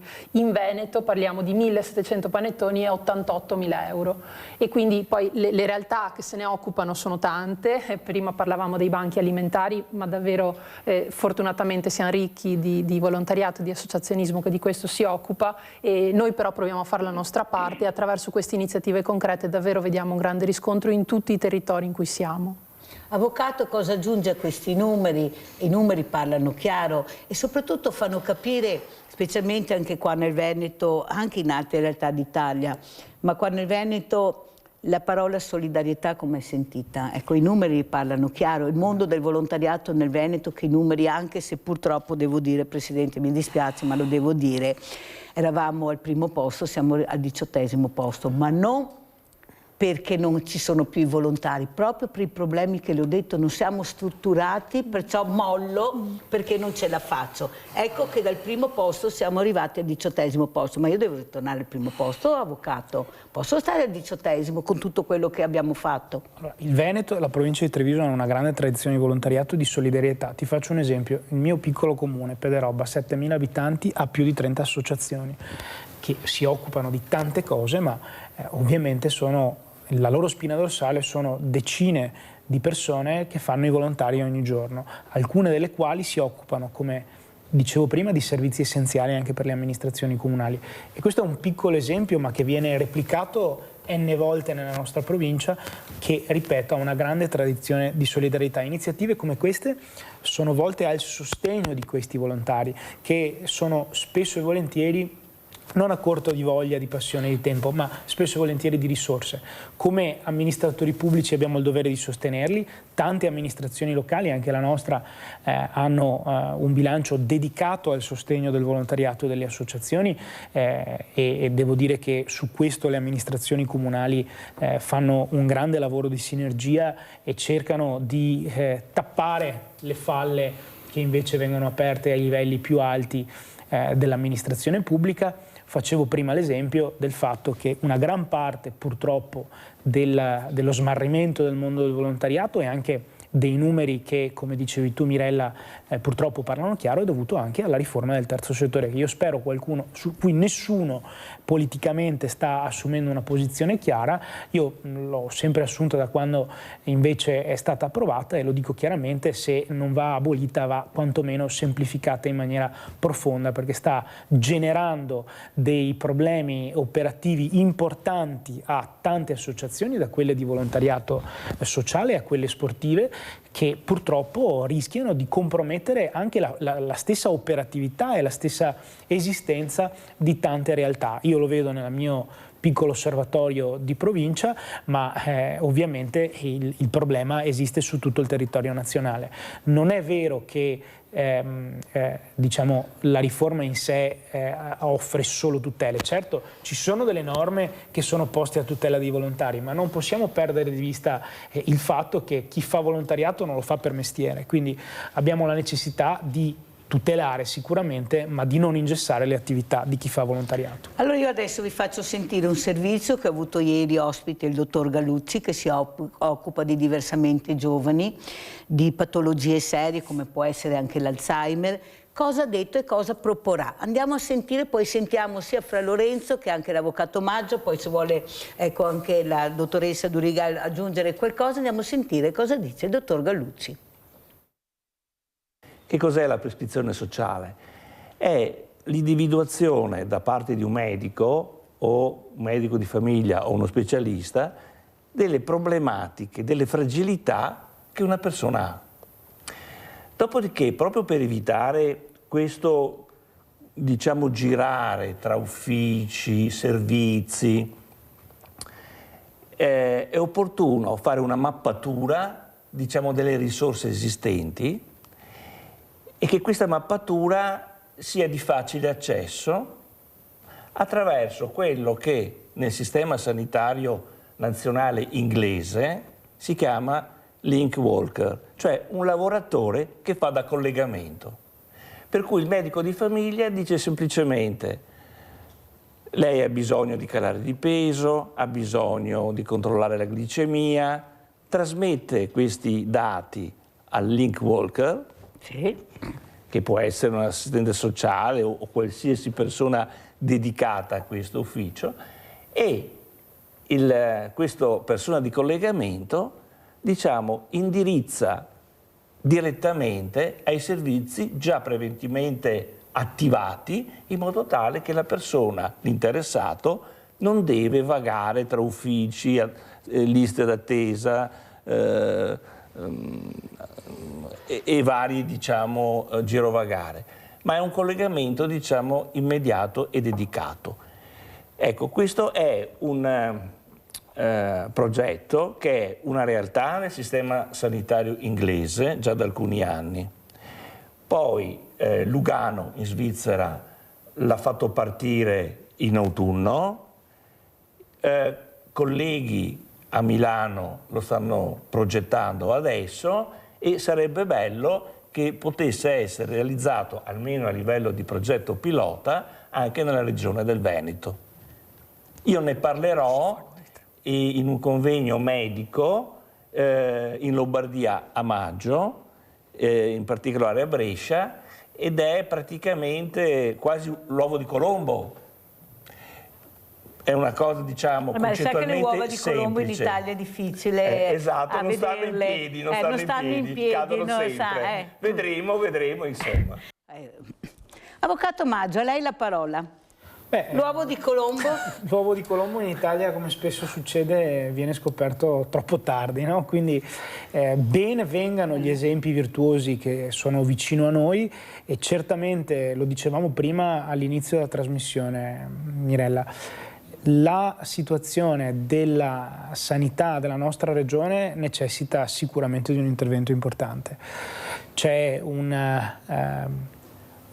riallineamento quantomeno da fare anche su tutto il piano del sociale. Il nuovo assessore Paola Roma sa bene di cosa parla, è stata per tanti anni presidente della conferenza dei sindaci, si è occupata di questi temi, quindi credo sia la persona più adatta insieme al presidente Stefani per mettere mano a quello che sicuramente è un sistema che ha dimostrato e dimostra tutt'oggi delle criticità. Questa soluzione per ridare centralità ai territori e alla sanità di territorio io credo che sia da perseguire molto rapidamente.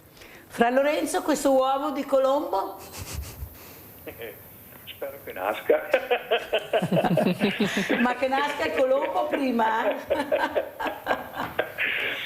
No, a parole è fantastico, è qualcosa che anche se nel Regno Unito o in Svizzera o qualche altro posto che ha menzionato il dottore che parlava, sì, è bello. E il bello è riuscire a tradurre in pratica la teoria. È vero, ci sono province che chi ha superato una certa età viene chiamato per fare uno screening, per vedere, ossia parlando in italiano, per vedere che non ci siano insorgere che sia il diabete, qualche patologia al muscolo miocardico, cioè al cuore e via di seguito, alla salute, la prevenzione. E io penso che già questo, se fosse messo e sistemato correttamente, e anche qua ci sono vari volontari che operano, già questo è aiutare la popolazione, diversamente con l'età che ognuno si ritrova sulle spalle, ognuno con i suoi problemi legati al lavoro eseguito e alle patologie che ne possono venire fuori.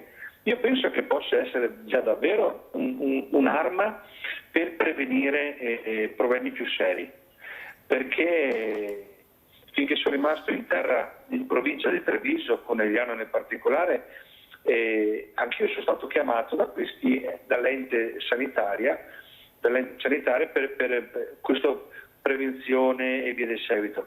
Quindi non siamo l'ultima, forse nemmeno la penultima ruota del carro, siamo già in una posizione bella, io penso. E allora potrebbe essere sostenere questa possibilità che già c'è e implementare con qualcos'altro di novità. Molto chiaro, grazie Fra Lorenzo. Sentiamo anche la dottoressa Durigai cosa dice. Dottoressa, proposte concrete poi oltretutto. Sì, colgo lo stimolo di Fra Lorenzo rispetto alle cose concrete, chiaramente dal nostro osservatorio. Vi racconto due esperienze molto belle, una che investe proprio i nostri punti vendita di alcuni territori a favore di persone che rientrano nello spettro autistico e quindi con l'attenzione in alcuni orari, in alcune giornate di abbassare le luci, di spegnere la musica, proprio per provare ad andare incontro a dei bisogni diversi di chi comunque va a fare la spesa e si trova in situazioni di difficoltà. E poi invece abbiamo una rete diffusa anche noi di volontari che lavorano in alcuni territori, gruppi ausilio, dando una mano, un aiuto a chi non riesce a muoversi di casa per varie situazioni di salute e che fanno la spesa al posto loro e la consegnano a casa, e quindi credo davvero che queste piccole esperienze concrete possano contribuire un pochino a sostenere chi vive situazioni di fragilità. Dottoressa, mi dà lo spunto anche per fare una proposta, nel senso che io osservo molto, nel senso che vedo soprattutto la preoccupazione di questi diversamente giovani soli.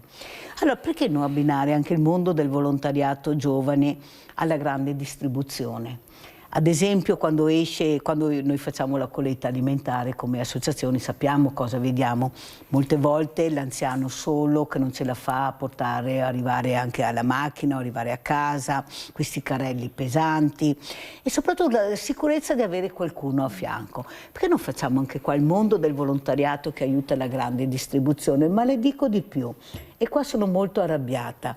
Perché non farsi aiutare dai diversamente agili, come li chiamo io, perché io odio la parola disabilità, siamo noi disabili, anche noi dottoressa abbiamo gli occhiali, ecco anche lei è avvocato, è così. Perciò siamo anche noi diversamente agili, no? Perché non aiutare di più questi ragazzi a inserirsi nel mondo del lavoro? Perché me lo dicono i sindacati, i numeri non ci sono. Non ci sono, non vengono assunti, non ho tanti diplomi, ma quando io ho un diploma vuol dire che sono in grado di lavorare, perché non mi assumi? Forse è un cambiamento culturale che dobbiamo fare anche noi, dottoressa, a 360 gradi, cercare di aprirsi invece a questi ragazzi che, guardi, sono meravigliosi, lavorano benissimo, forse meglio di tanti altri, però c'è sempre questa paura di rallentare, se io assumo rallento, non è vero, prova, perché anche questo nella grande distribuzione, volontariato veramente che aiuta. Prego, dottoressa. Abbiamo qualche esperienza in questa direzione, è chiaramente un punto di equilibrio, perché poi le norme, i contratti, le richieste di chi deve stare nel mondo del lavoro sono tante, quindi non sempre per tutti è facile gestire quei tempi, quegli orari, una certa pressione, quindi è importante anche trovare un punto di equilibrio, però sicuramente è una strada importante, quella dell'attenzione e dell'inserimento lavorativo è sicuramente un tema importante, perché non diventi un intervento che va verso l'assistenzialismo, ma perché diventi un progressivo avvicinamento alle autonomie, a una vita vissuta pienamente, dignitosamente. Avvocato Maggio, cosa ne pensa? Questo mondo del volontariato, anche ad esempio nella sicurezza, adesso il tema leitmotiv è la sicurezza quando sono a casa, la sicurezza quando esco, non sono sicuro da nessuna parte. Ecco, perché non cerchiamo invece di far partecipare questi giovani, di intrigarli? Cioè, se aspettiamo che loro arrivino, non arriveranno mai, dobbiamo andarli a prendere e portarli, dobbiamo fare questo, avvocato. Lei fa parte di un partito importante, io l'ho detto anche a Flavio Tosi, che ho avuto ospite, come tutti i presidenti che ho avuto, ma soprattutto dobbiamo accelerare con questo mondo giovanile, perché lo stiamo perdendo. Guardate che se non veramente vi rendete conto di fermarli, ma di fermarli non con le cattive maniere o con il carcere, io sono convinta che con il carcere non risolviamo il problema, specialmente per diciamo, i minori, quelli proprio, ecco, dobbiamo recuperarli, perché c'è sempre un vissuto drammatico dietro queste, la gente non lo sa a casa, ma sono vissuti drammatici di questi ragazzi che hanno perso il lume della ragione, tanto hanno il nemico dietro l'angolo, la droga, l'alcol, il gioco, qual è il problema? Ecco, forse siete voi che dovete lanciare questo sasso, perché noi stiamo aspettando che lo facciate. Ma guarda Mirella, il tema del riavvicinamento delle giovani generazioni al volontariato, io credo è una delle priorità che ci dovremmo porre nei prossimi anni, per due ordini di ragioni. Primo, non possiamo perdere il tessuto associativo che sostiene i servizi essenziali, come dicevo prima, nelle amministrazioni locali. Secondo, il volontariato e l'associazionismo è, diciamo, il primo strumento per educare alla comunità i ragazzi e i giovani. Posso anche tranquillizzarti però sul fatto che nel nostro territorio io sono testimone di tanti begli esempi, cioè ci sono tanti ragazzi che si avvicinano alle associazioni comunali, da quelle che organizzano la festa di paese a quelle che rendono un'attività più importante. Due ospiti del mio comune, le hai avute anche tu ospiti recentemente, e sono due ragazze straordinarie che si stanno davvero impegnando in un progetto importante che riguarda proprio i soggetti diversamente agili, come amiamo chiamarli. Ma voglio dire, gli esempi si sprecano, siamo un territorio che ancora attira i ragazzi all'associazionismo, ma non possiamo perdere questo primato e questa virtù. E poi c'è chi, come dicevi prima, ha qualche difficoltà in più, qualche ragazzo che si è smarrito. Allora le associazioni possono essere lo strumento per rifargli trovare la strada. E allora qui si entra nel campo delle sinergie pubblico-private, solidarietà.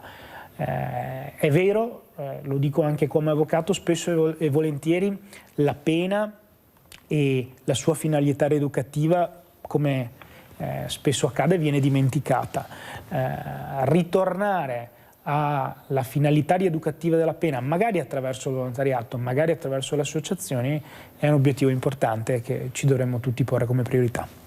Un'altra priorità, poi salutiamo anche l'avvocato Fabio Maggio, andiamo a vedere, poi ce l'ho ospite nella terza parte, Elisa Cogliati, che è la vice direttore della Banca dei Tessuti del Veneto. Ecco cosa sta facendo anche la Banca dei Tessuti, perciò ringrazio l'avvocato Fabio Maggio di essere stato con noi, si ricorda di Sveglia Veneti, so che non se lo può dimenticare naturalmente. Grazie a te e ai telespettatori. Però veramente noi aspettiamo un segnale. Grazie avvocato, grazie. Andiamo a vedere questo video, Banca Tessuti Veneto. C'è una scelta nella nostra vita, dettata dal cuore e dalla ragione, che lascia il segno. La scelta di donare.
Fondazione Banca dei Tessuti di Treviso, impegnati per migliorare la qualità della vita.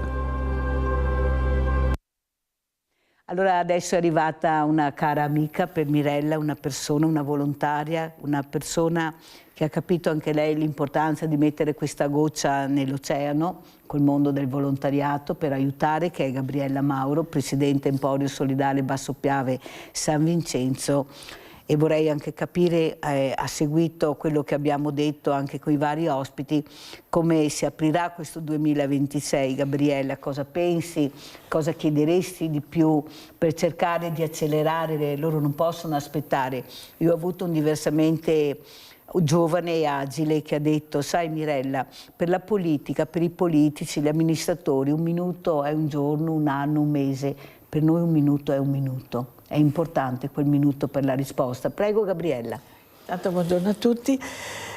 Tu sai che per me il tempo invece è preziosissimo. Chi ha un bisogno non può aspettare la burocrazia, e il nostro mondo, che è quello del volontariato, deve dare delle risposte immediate, perché se io ho fame oggi, non domani, tra 3 giorni. Per cui credo che sia importantissimo che la rete si diffonda sempre di più, sia sempre più compatta e soprattutto impari a coinvolgere, io dico questo, a coinvolgere il mondo politico, a rendersi conto che il tempo è preziosissimo e gli aiuti devono essere dati qui e ora, perché il bisogno ha bisogno delle risposte immediate. L'unica cosa che penso è proprio questo, perché il mondo del volontariato non si prende il lusso di dire domani, ti prendo l'appuntamento. No, io credo che devo dare oggi un pezzo di pane a chi ha fame. Devo dare un effetto caldo quando ne ho bisogno e non aspettare che ti ammali. Devo darti una medicina oggi perché tu ne hai bisogno oggi, in questo momento. Fra Lorenzo, ha sentito cosa ha detto Gabriella Mauro? Prego. Sacrosante. Possiamo sempre riempire le orecchie di persone di dire sì, prendo in carica la tua richiesta, mi sei a cuore, mi sei prezioso, però aspetta. Il bisogno c'è ora, in questo momento. Giustamente ha detto quel classico esempio di un pezzo di pane. Sì, aspetta, no, è adesso che ho bisogno di questo pezzo di pane, adesso ho bisogno di questa medicina, adesso ho bisogno del tuo tempo, semplicemente almeno ascolta il mio bisogno di esternare il disagio che ho internamente, che ho nella mia vita, ho nella mia famiglia, ho nella mia vita in questo momento. È sacrosanto questo, almeno di ascoltare e dopo anche di agire. Senta Fra Lorenzo, ieri è stata una giornata importante, la giornata del ricordo. Io ho avuto tanti ospiti, abbiamo visto tanti video. Quello che è emerso è che purtroppo questa storia non viene raccontata, si fa ancora fatica a raccontare. Io ieri ho messo anche le contrapposizioni, anche a livello politico, però quello che è emerso, e mi è piaciuto tantissimo che hanno detto: dobbiamo tutti sederci attorno ad un tavolo e dire la verità. Ognuno la sua, ma dialogando con la verità, perché i numeri ancora della verità non ce li abbiamo. Lei come ha vissuto ieri questa giornata a Trieste, Fra Lorenzo? La giornata del ricordo è spinosa, delicata, è come camminare sopra le uova crude. Ci sono vari fronti in cui ci sono persone che stanno ancora cercando di dare degna sepoltura ai propri cari, in questo caso finché sono qua nella zona della Giulia, cioè della zona del Trieste e Gorizia, tante persone infoibate. Il ricordo è semplice dire per me veneto, dire ma sì, è passato tempo, ormai chi ha il parente sotto, chi ha un genitore infoibato, chi è stato toccato da questa disgrazia, non è l'odio che viaggia, ma è la memoria di dire mio papà, mia mamma e mio fratello e mio zio, mio nonno che è stato trattato come una bestia da macello. Allora non è semplice anche parlare, perché ci sono fazioni in cui qualcuno viene quasi lo direi in sottovoce: mi raccomando, fatti i tuoi, camperai 100 anni, lascia stare i morti e non toccare. Questo mi diceva anche persone che sono da quando sono andate in congedo dal militare, che hanno ricevuto come intimidazioni. Lasciamo stare chi, come, quando, però ci sono ancora cose che stanno bollendo in pentola. È vero, la città in particolare di Gorizia ha fatto tanto quest'anno per cercare di unire anziché separare, e non è poco, anzi, sia a livello come francescani sia come città e istituzioni hanno lavorato e stanno ancora lavorando tanto, e quindi anche qua a Trieste siamo terra di frontiera, e quindi c'è di tutto, ma è stata vissuta, io penso, anche degnamente, dando dignità a chi non può dare ancora parola. È stata data dignità anche ai superstiti, è stata data dignità anche a coloro che sono riusciti ad avere una degna sepoltura. Come c'era la testimonianza, dire: almeno adesso ho un posto dove portare anche una margherita, un fiore, una pianta. Sì, allora guardi cosa è successo ieri a Treviso, Fra Lorenzo, lo dico anche alle mie ospiti, qualcosa si muove, Fra Lorenzo, questi bambini che stanno mettendo questa piantina di rosmarino grazie a questa dirigente che ho avuto ospite, la dottoressa e la professoressa Ferraro, che ha capito l'importanza di raccontare la storia, di ricordare questa donna a nome di tante donne, Norma Cossetto, di quello che è successo. Andiamo a vedere il ricordo a questa scuola Coletti.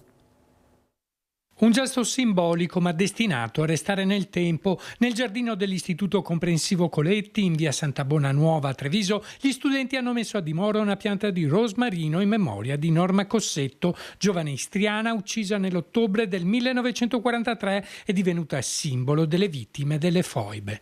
La scelta non è casuale, la scuola si trova proprio in una strada intitolata a Norma.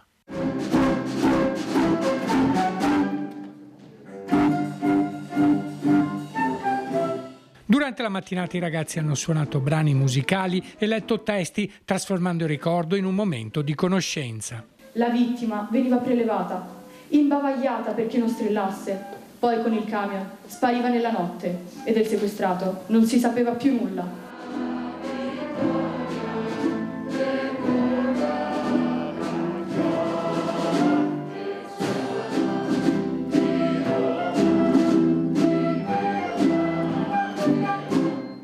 La dirigente Angela Ferraro ha ricordato che il lavoro sulla memoria è costante durante tutto l'anno scolastico. Non perdere la memoria dei fatti storici è importante non in sé per sé come evento mnestico, evento storico, ma come collegamento ai fatti di oggi, in modo tale che loro possano leggere, interpretare e acquisire una certa sensibilità per i fatti che accadono oggi nel mondo.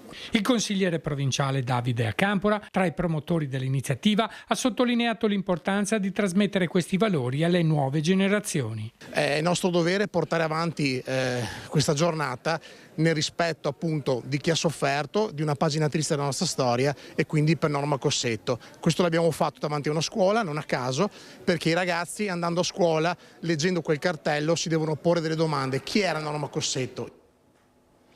Chi era questa donna che rappresenta tutte le donne, ma ancora in questo momento violentate, stuprate, uccise da questa mente ammalata, quasi sempre maschile purtroppo.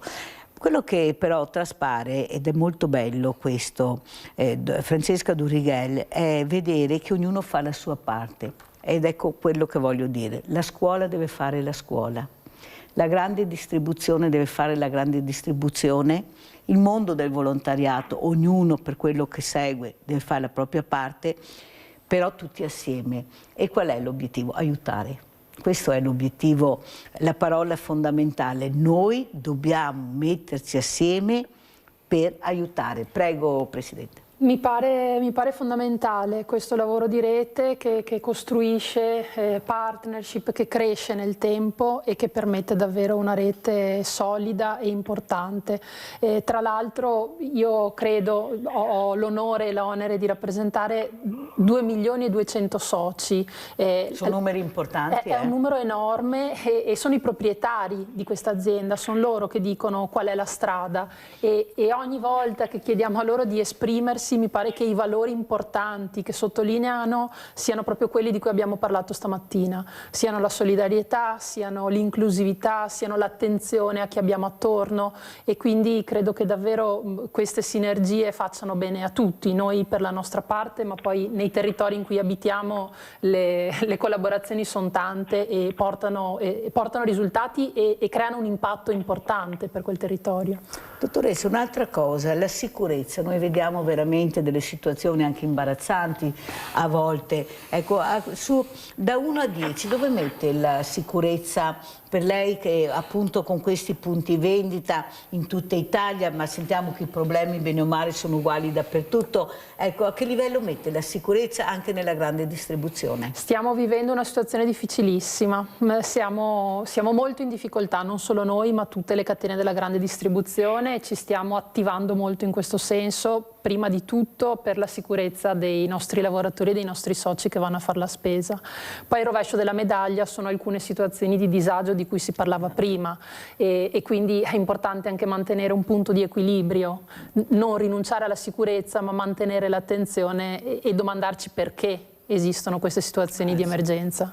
Gabriella Mauro, sicurezza, ecco a che livello, soprattutto questa donna sempre in prima linea, abbiamo visto una figura femminile ancora una volta che rilancia, non è un insegnante, un dirigente maschile, ma una donna che ha capito l'importanza di essere vicina anche ai giovani con la loro storia, la loro cultura, perché se sono diventati così è merito anche di quelle persone che sono morte per loro, noi dobbiamo ricordare la storia. Il mondo del volontariato dovrebbe fare anche questo, a mio avviso. Prego. Io credo che sia indispensabile non dimenticare, perché le donne già per loro natura sono protettive e diciamo, hanno tendenza proprio a difendere quello che è il proprio nucleo familiare, i propri figli, la propria società. E sì, hai ragione nel dire che noi donne dobbiamo essere sempre più forti e agire sempre di più per portare avanti quello che sono i nostri obiettivi e soprattutto i nostri ideali. E ricordare alle nuove generazioni, soprattutto ricordare, perché non si è nessuno senza il proprio passato. Il passato non ci deve far vergognare, ma dobbiamo cercare di prendere lo spunto per poter migliorare, coinvolgere e soprattutto portare avanti tutte quelle azioni che possono essere di impatto sociale, ma soprattutto umano, perché ognuno di noi ha una sua coscienza e può fare qualcosa e deve fare qualcosa. Noi del mondo del volontariato doniamo il nostro tempo, le nostre competenze, se non le abbiamo cerchiamo anche di imparare, ma uniti facciamo la forza e credo che questi siano momenti per dare l'esempio e soprattutto per coinvolgere tutte le generazioni. Non ha importanza se sono piccoli, grandi, ma la formazione e l'esempio sono quelli che ci fanno e ci permettono azioni che possono essere di aiuto a una società che vive anche dei momenti di difficoltà come in questo momento. Mi dai lo spunto per chiedere alla Presidente, alla dottoressa Durighel, quello che si sta sentendo in questo momento, specialmente anche da questa COP. Lavoro festivo. Lavoro festivo, un tema molto importante, molto delicato. Noi abbiamo fatto un referendum, mi ricordo, dove avevano vinto quelli che volevano la chiusura la domenica, poi è stato stravolto, perciò non so cosa servono i referendum se poi vengono stravolti con quello che costano, ma non importa, è un'altra storia. Ecco, come mi muoverete? Perché io sono convinta che ci vuole anche un po' di buonsenso. Ecco, questa persona che lavora ha diritto anche lei, e lo vedo dai giovani. I giovani non è che mettono, perché guardo indietro, no, non si può più guardare indietro, dobbiamo guardare avanti, dobbiamo terminare di dire ma una volta noi, ma eravamo, no, non è più così. I giovani guardano molto, loro vogliono vivere, lavorare ma vivere. E io condivido, dottoressa, perché devo essere così stressato? Ma alla fine perché? quando invece posso avere anche l'opportunità di lavorare ma di vivere. Mi ricordo le parole adesso di quella sciatrice che è caduta, bellissima questa frase che ha detto: la vita è breve, bisogna viverla. Questi giovani l'hanno capita, guardate che sono più avanti di quello che pensate voi, o sbaglio? E come vi muoverete? Lo so che è una domanda imbarazzante, ma gliela devo fare. Assolutamente, mi pare che tra l'altro nel buon senso che diceva prima ci sia anche un po' la risposta, nel senso che dovendo guardare avanti e pensando tra l'altro alla vocazione turistica anche di questo territorio, dobbiamo necessariamente pensare a punti di equilibrio. Certo. È vero che quello della conciliazione tra i tempi di vita e i tempi di lavoro è un bisogno fondamentale e crescente, e quindi ci stiamo ragionando, è un dibattito aperto, e già dove c'è la possibilità alcuni nostri punti vendita la domenica chiudono oppure aprono mezza giornata, e quindi quando ci sono le condizioni questo è assolutamente un criterio guida importante anche per noi. Dopodiché è importante anche guardare ad alcune città che magari vivono di turismo, per cui pensare di chiudere nelle giornate festive diventa veramente un disservizio, certo, anche rispetto a chi vive quella zona, quel territorio. C'è qualcosa che vuole aggiungere, dottoressa, rispetto anche a questo bellissimo progetto, a quella che vuole dire? Non è che ce l'ha ospite tutti i giorni, perciò ne approfitto di averla qui. Vorrei raccontarvi un'esperienza rispetto ad uno stimolo del racconto di prima, che unisce il tema delle donne e quello della sicurezza. È un impegno che ci sta molto a cuore, quello legato alla violenza di genere, al contrasto alla violenza di genere. È un'emergenza ed è un tema che dal nostro osservatorio proviamo ad affrontare quotidianamente.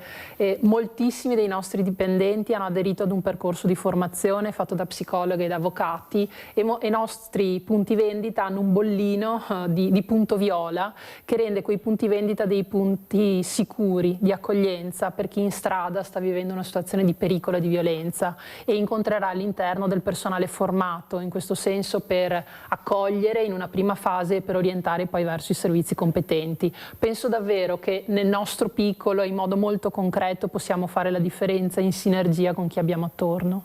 Meglio di così, ad esempio, io penso che sia molto utile avere anche, non è che ormai dobbiamo vivere solo di intelligenza artificiale, di digitale, un elenco delle associazioni di volontariato che ci sono nel territorio.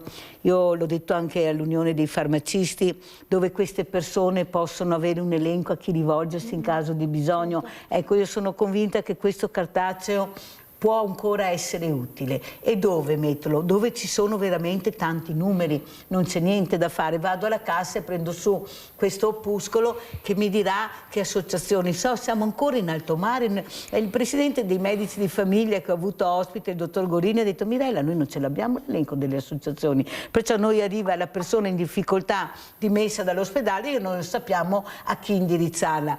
E capisce, Fra Lorenzo, che non ci siamo proprio, ma proprio non ci siamo, però bisogna rilanciare come facciamo noi. Ecco, rilanciare per far capire alla politica che ci sono delle cose che vanno fatte. Ecco, anche la grande distribuzione ha un ruolo importante per quanto riguarda il volontariato. Fra Lorenzo, come conclude, come ci saluta, cosa aggiunge? Prego. Allora, innanzitutto la prima parola dico: non possiamo dimenticare, perché mi è rimasta impressa un'esperienza di una operatrice in una casa di riposo, e diceva un pomeriggio o una mattina che fosse, un ospite ha iniziato qua urlando, dire: ma chi sono? Chi sono? Perché non mi ricordo più, chi è mia mamma, chi è mio papà? Allora le altre operatori dicevano: ma sì, sta tranquilla, cioè non puoi averle ancora vive, hai 89 anni tu, cosa pretendi? Ma lei diceva: ho perso chi sono io, chi è la mia storia, da dove provengo? Quindi dobbiamo davvero la memoria tenerla, per non solo la persona singola sapere la sua storia, la sua provenienza, il suo vissuto, ma anche poter dire all'altro: siamo tutti preziosi, siamo tutti, come dire, oserei dire, lingotti di oro, siamo preziosi, non siamo carne da macello, ma sì, uno più, uno meno, che parli più o parli meno, siamo, vabbè, dai, alla fine dei conti può essere qualcosa di risorsa per lo Stato perché versa le tasse. Non siamo così. ognuno ha la sua dignità e la dignità non può essere per nessun costo, per nessuna motivazione al mondo essere messo sotto i piedi, anzi bisogna riguardare di preservare la dignità di ogni persona, specialmente i più deboli, che non è il bambino, per carità, ancora i non nati sono preziosi e vanno rivalorizzati, ma ogni persona che ha un cuore che batte è con la sua dignità, è preziosa, è un qualcosa che non si può assolutamente da dimenticare. Detto questo, io intanto ringrazio te Mirella e tutte le ospiti illustri, grandiose, ognuna con la sua esperienza bellissima, che mi serve anche a me questa esperienza, sia la grande distribuzione sia il fatto della aiutare gli ultimi, che sia la zona del Basso Piave, che in parte ho conosciuto rimanendo a Mestre, perché il mondo è piccolo, e davvero e mi sto divertendo sempre di più su questo versante. Ma ora vi saluto perché ho gli amici che arrivano. Grazie Fra Lorenzo, grazie a lei invece. Grazie. Però mi ha dato uno spunto, perché il prossimo politico che avrò gli dirò quando stia attento perché le sta rispondendo a un lingotto d'oro. Stia attento perché sta rispondendo a un lingotto d'oro. Grazie Fra Lorenzo, un grande abbraccio, grazie di cuore di essere stato con noi. Buona giornata. Bene a tutti allora. Grazie. Bene a tutti. Gabriella Mauro, come ci saluti? Vorrei dare un grande, diciamo così, ringraziamento all'Ipercoop di San Donà di Piave per tutto l'aiuto che ci ha dato e che ci sta dando da anni. E perché? Perché mi aggancio a questa parola di dignità, perché attraverso loro noi possiamo dare e donare a tante persone che hanno bisogno e che soprattutto non vorrebbero mai venire da noi proprio per questa dignità che ognuno di noi ha e che è importantissima, però in qualche modo ci aiutiamo, perché io credo che una cosa come appunto questa azienda aiuta l'Emporio aiuta le persone, queste persone aiuteranno ad altre, per cui ti saluto e saluto tutti dicendo: la rete è una forza e soprattutto tenerci per mano potremo aiutare e aiutarsi tutti insieme. Grazie. Grazie a Gabriella Mauro, Presidente Emporio Solidale Basso Piave San Vincenzo. Sentiamo come ci saluta la Vicepresidente, dottoressa Francesca Durighel, cooperativa che è molto importante, Coop.0.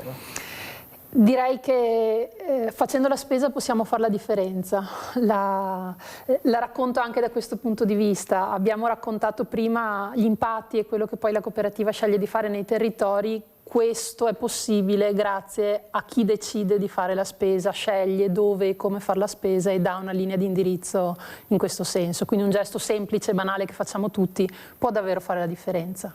Grazie veramente, grazie anche a Francesca Durighel di essere stata con noi, diciamo grazie anche alla grande distribuzione grazie che sta cercando anche di aiutare, e noi siamo grati veramente perché è un momento, guardate, molto difficile, voi non avete idea. Ecco, vi fanno vedere la medaglia da una parte, ma dall'altra c'è la patacca, non c'è la medaglia, e quella è quello che stiamo aiutando noi purtroppo. Grazie, pubblicità.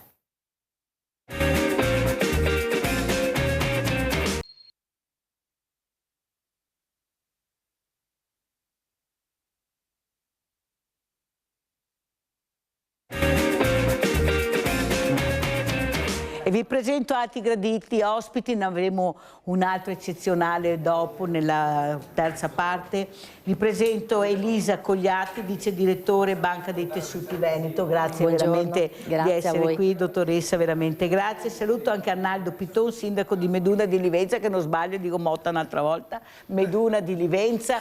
Questo sindaco veramente che Mirella piace tanto perché è un uomo vicino alle persone, che ascolta con una certa sensibilità per cercare di aiutare le fragilità, ma quello che è necessario anche nel suo comune. E soprattutto sono i sindaci anche giovani, come ho detto prima, li vedo molto attenti a questo. Ma adesso vorrei proprio partire con Elisa Cogliatti per capire l'importanza della Banca dei Tessuti Veneto. Prego, direttrice.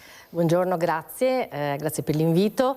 Allora, la Banca dei Tessuti del Veneto, come sapete, è una struttura sanitaria che si occupa di procurement, quindi quindi procuramento dei tessuti umani, processazione in laboratorio nella nostra sede e distribuzione di questi tessuti su territorio nazionale, ovviamente in primis nelle nostre diciamo, regioni di riferimento, che sono il Triveneto e le Marche, e poi su tutta l'Italia e negli ultimi anni anche molto all'estero. Quindi diciamo che i tessuti donati soprattutto dai donatori veneti, che sono sempre molto generosi, vengono distribuiti anche in Europa.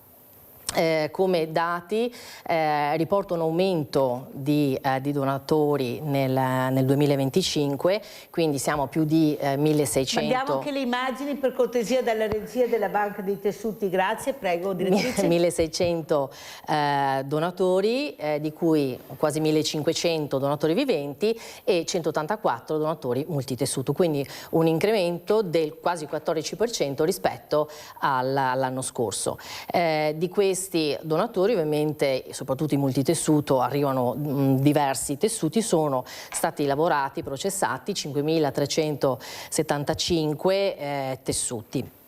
La distribuzione, anche questa diciamo, è aumentata del 12% rispetto al 2024, quindi siamo molto soddisfatti. Abbiamo distribuito 8.600 tessuti in tutto l'anno, coinvolgendo 344 centri trapianto. Anche i centri trapianto sono in aumento, perché una delle nostre attività è quella di stare vicino ai clinici, di capire le loro esigenze e di aiutarli poi nella scelta del tessuto ottimale per il tipo di intervento. Questa nostra vicinanza fa sì che si crea diciamo un link, un'unione importante e quindi insomma i tessuti richiesti sono sempre di più, senza contare poi i risultati che ottengono, quindi soprattutto questo. Andiamo a vedere anche il video della Banca dei Tessuti Veneto e poi lo commentiamo.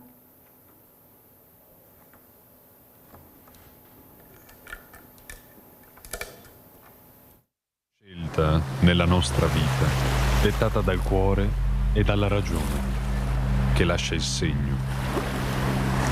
La scelta di donare.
Fondazione Banca dei Tessuti di Treviso, impegnati per migliorare la qualità della vita.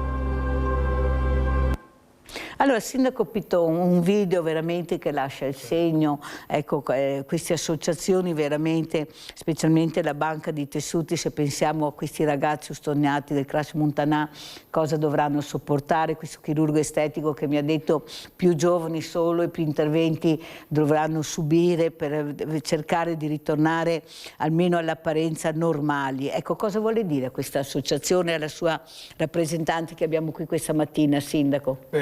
Un enorme grazie, perché se il Veneto è Veneto e se per tante cose funzionano grazie proprio a questa associazione, è quel mondo di volontariato di persone che si impegnano, dedicano il proprio tempo per il bene degli altri.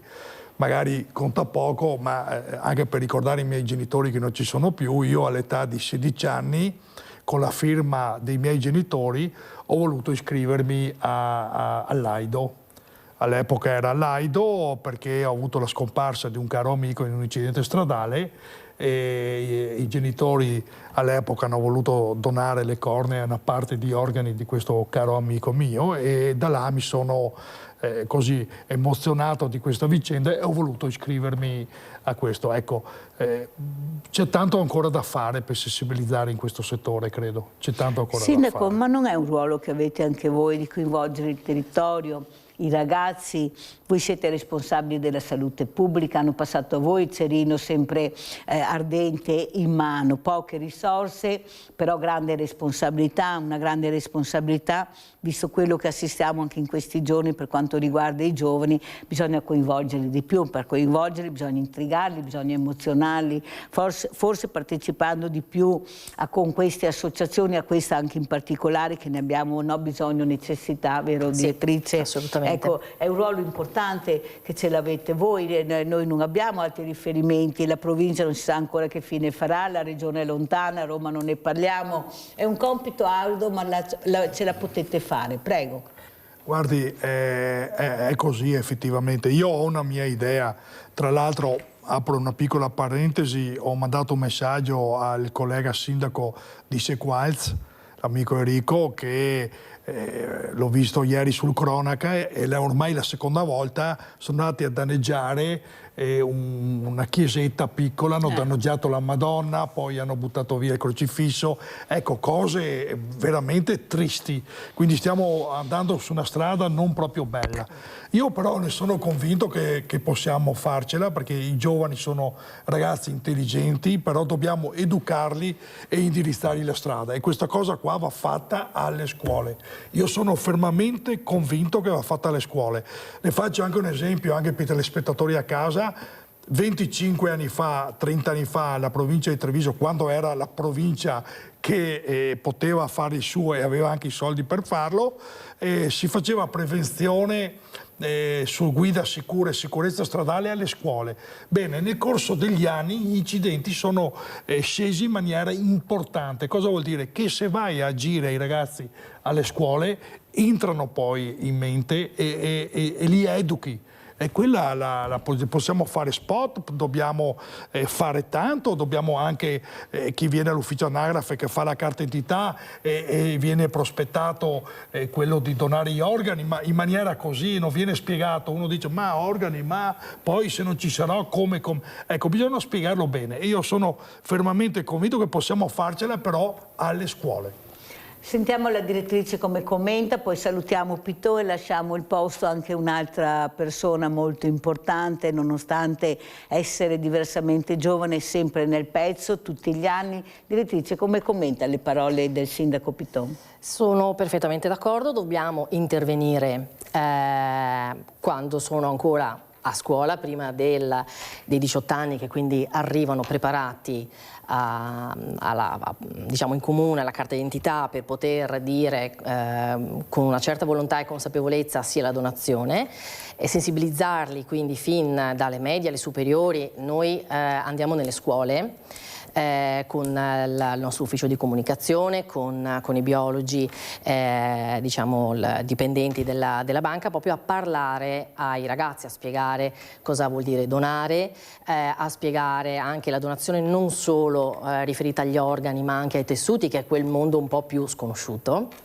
E l'importanza di questi tessuti, quindi con un pensiero sempre alle famiglie dei donatori, che ringraziamo infinitamente, ma con un occhio anche a quelle persone che comunque stanno soffrendo e che hanno bisogno di questi tessuti, e facciamo proprio vedere come questi riceventi cambiano la loro vita, migliorano la qualità della loro vita, riprendono a fare cose che non facevano, quindi facciamo proprio capire concretamente l'importanza. Quindi siamo presenti nelle scuole, siamo stati anche settimana scorsa in un istituto a Treviso con i ragazzi di quarta, settimana prossima sarò in un altro istituto a Mogliano, ecco che cerchiamo nel nostro piccolo, per quanto possiamo, di essere presenti. Io sono convinta però, direttrice, che oltre a fare questo sono i ragazzi che devono uscire dalla scuola e arrivare nei centri dove opera il mondo del volontariato, cioè toccare con mano sempre di più.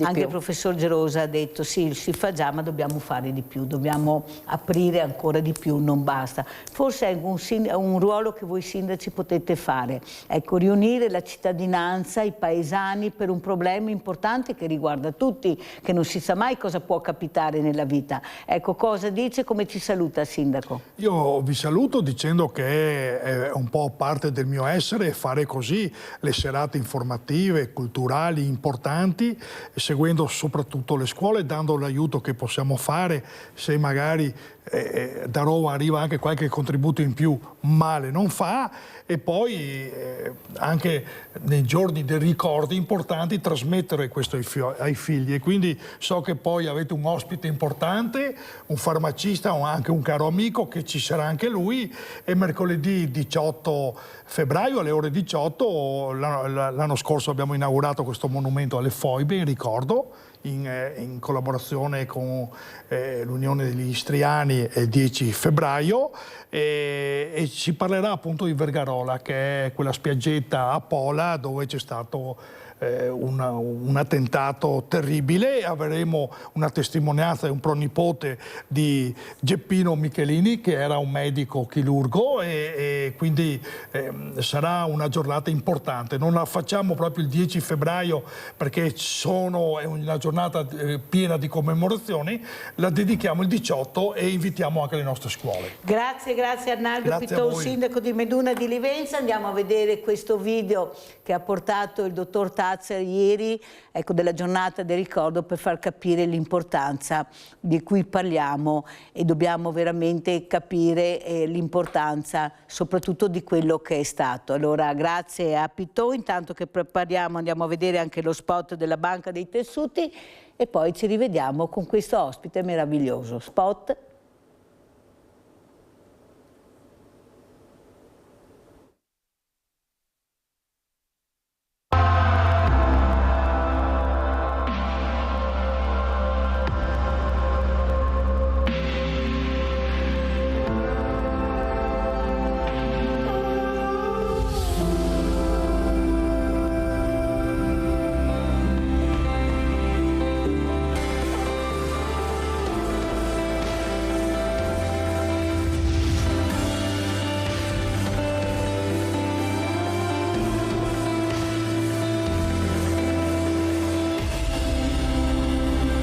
Fondazione Banca dei Tessuti di Treviso, impegnati per migliorare la qualità della vita. Questo spot è arrivato anche da noi il dottor Patelli, che ringrazio, dottor Patelli, di essere qui, veramente grazie. L'importanza del ricordo, dottor Patelli, ieri è stata una giornata importante, una giornata dove finalmente abbiamo visto le scuole, i bambini, i ragazzi partecipare, ecco, questi dirigenti anche scolastici che hanno capito l'importanza di questa giornata del 10 febbraio. Cosa ha visto ieri, dottor Patelli, rispetto, diciamo, agli altri anni? Siamo sempre così o siamo migliorati? No, migliorati molto, perché quello che è stato bello ieri è proprio la presenza dei giovani.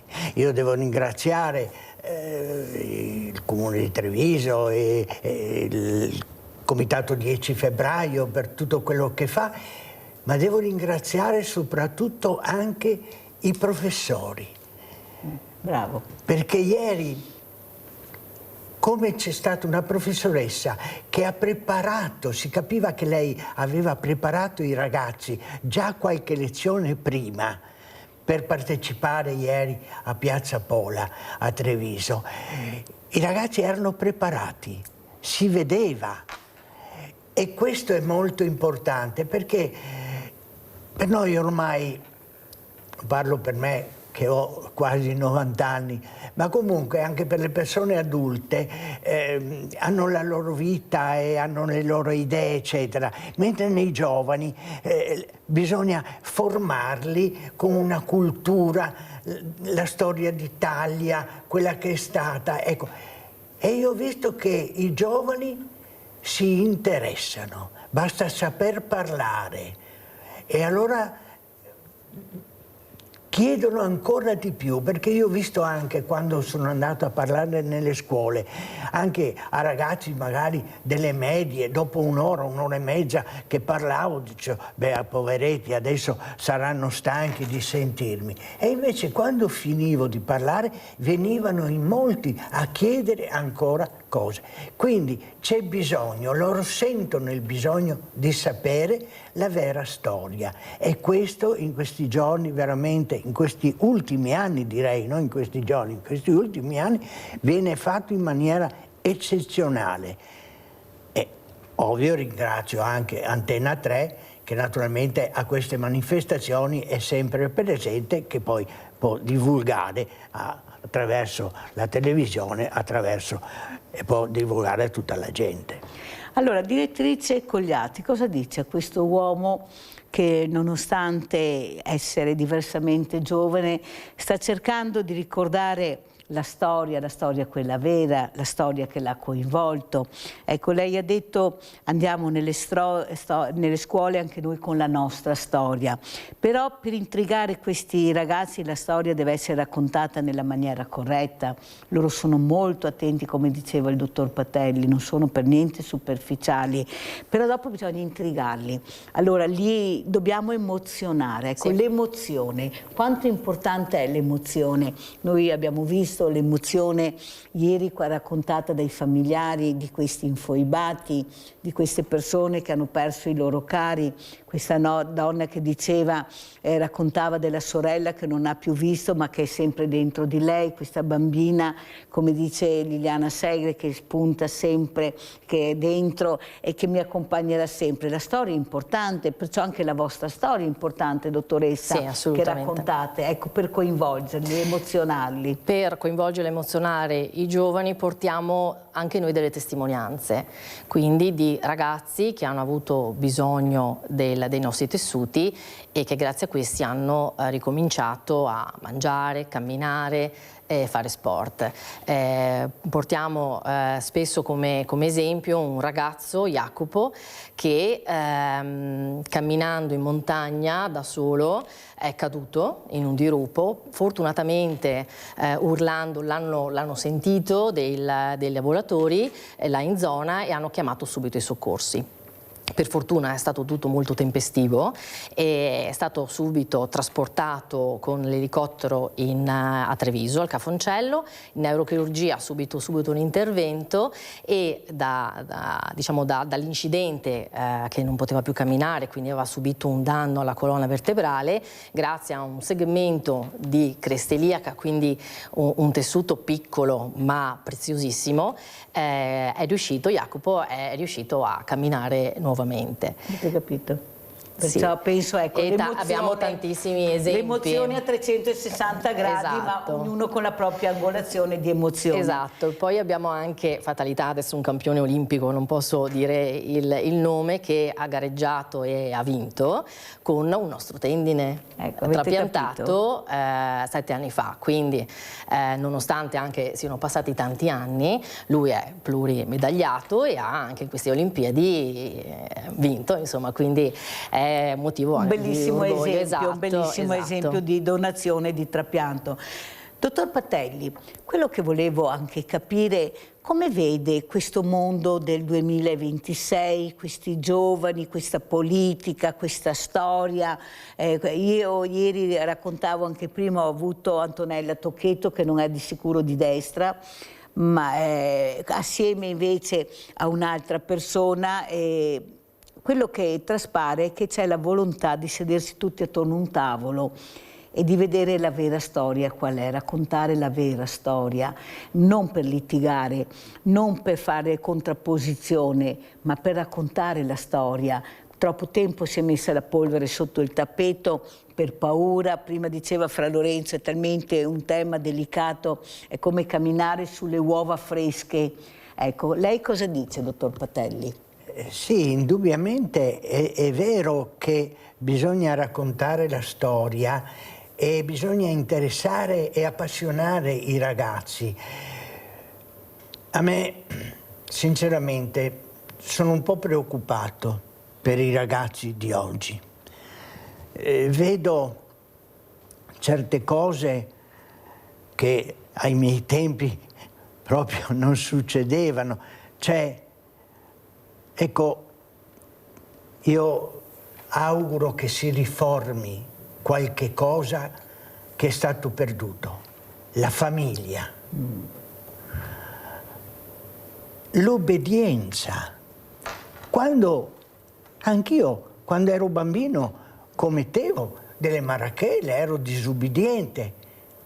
Venivo redarguito, venivo punito, ma non mi toccava questa cosa così, non rifiutavo, avevo sbagliato, dovevo subire la punizione, nel rispetto. Ecco, il rispetto verso la famiglia, verso i genitori, il papà, la mamma, i nonni. Per me erano delle autorità che accettavo tranquillamente, perché mi educavano per il meglio, mi educavano alla vita. Ecco, io auguro a questi ragazzi di ritrovare anche fra di loro, invece che tanto guardare gli smartphone, che parlassero fra di loro. Parlare è bello, perché allora ci si confronta senza litigi, ma tranquillamente, senza violenze. Possiamo avere le idee diverse, cerchiamo di comunicarcele, di non farle così forti, ma adeguarle agli altri, nel rispetto degli altri.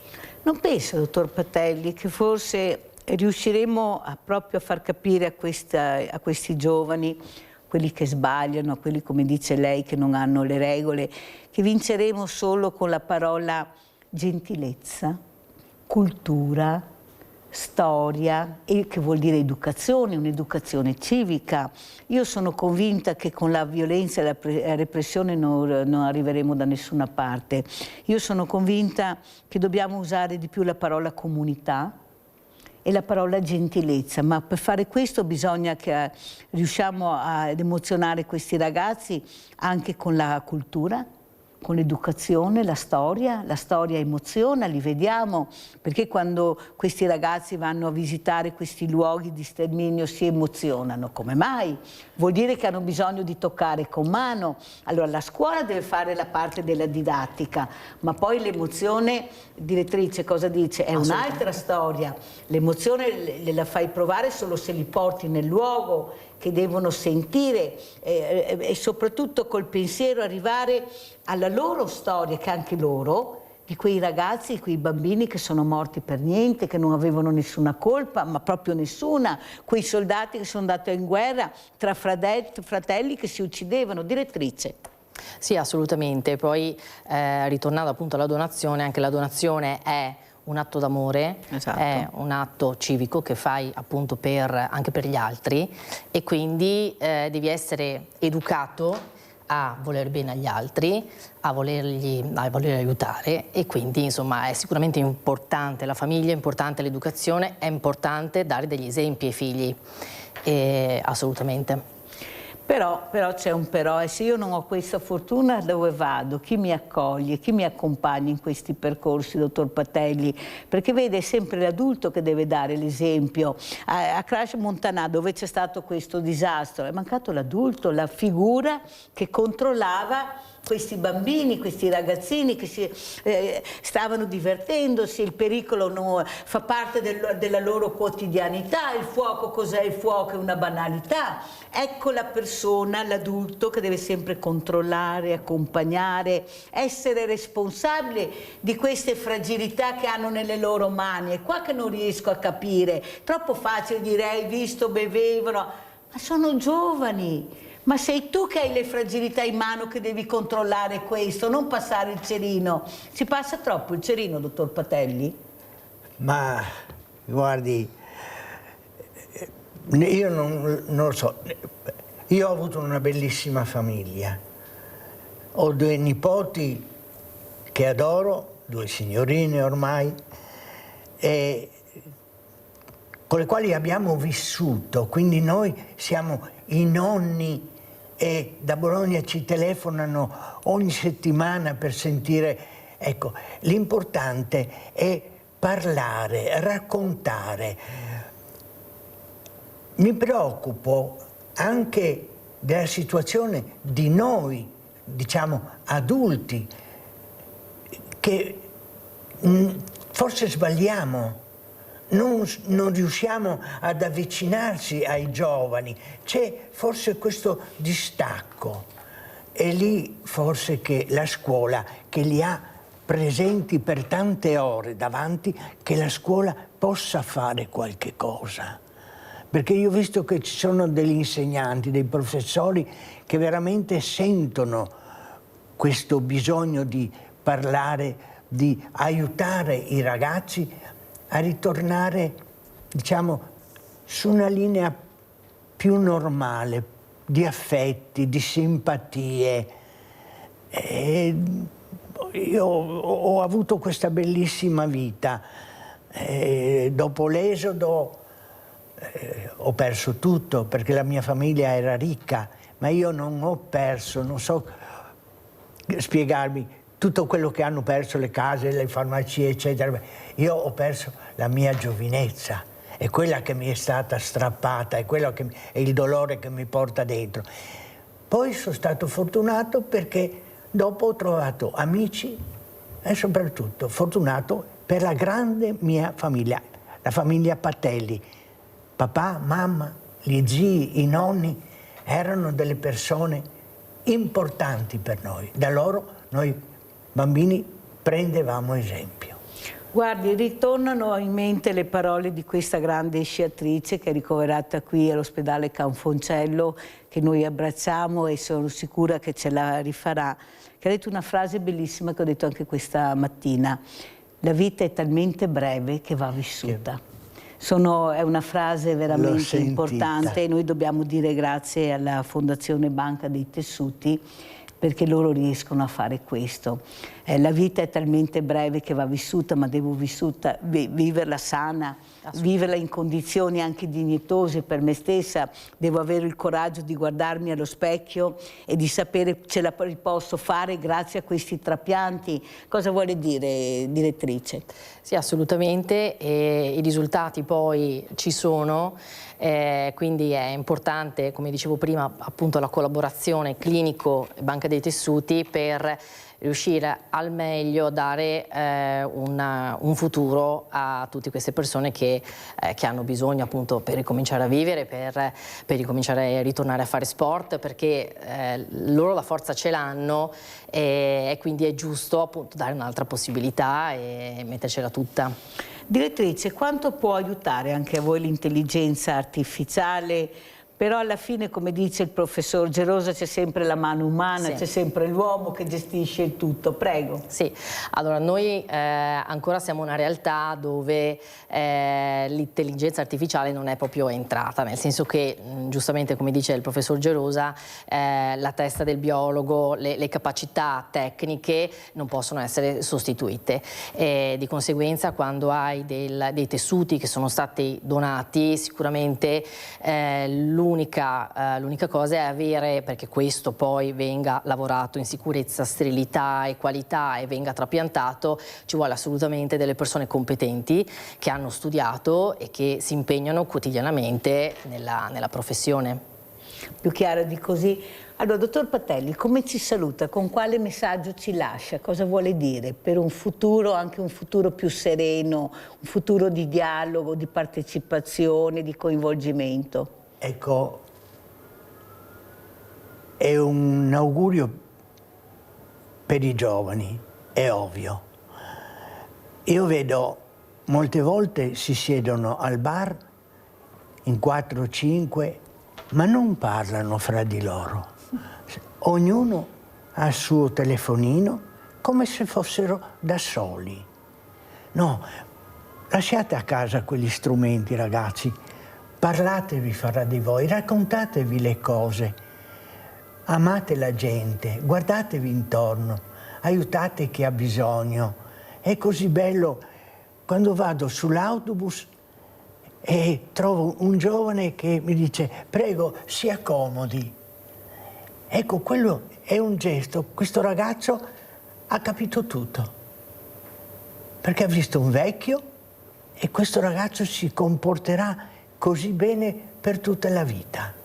E non succede sempre, purtroppo. Io spero tanto, tanto, tanto che il mondo cambi, perché il mondo ormai è per i giovani, sono loro che vanno avanti. E quindi troppe guerre. Non posso pensare che ci siano ancora bambini che muoiono di fame, di freddo, di freddo, sotto le bombe. No, non è più possibile. Guerre no. Nella guerra abbiamo visto, abbiamo gli esempi. Non ci sono mai i vincitori, sono tutti vinti. Perché anche dalla parte che vince, quanti morti innocenti, quante case distrutte, quante città distrutte abbiamo visto. Beh, Treviso ne sa qualche cosa col suo bombardamento, ma ne vediamo ancora oggi, troppe guerre. Ecco, l'augurio che io faccio ai giovani, ma è una speranza mia verso il mondo, non più guerre, più amore e più rispetto per gli altri. Grazie veramente, grazie al dottor Patelli, grazie anche alla dottoressa, alla direttrice Elisa Cogliati della Banca dei Tessuti Veneto di essere stata con noi, grazie a tutti gli ospiti di questa mattina, veramente un grazie di cuore perché questa è anche la nostra storia. E adesso andiamo a vedere il nostro Babbo Natale al Banco Solidale perché sono i vostri assegni, per gli aiuti naturalmente. Grazie, grazie. Oggi è arrivato finalmente Babbo Natale, è venuto a trovarci per aiutarci a dare i regalini ai nostri assistiti. Ecco, ciao Babbo Natale. Ciao a tutti e buon Natale, ciao!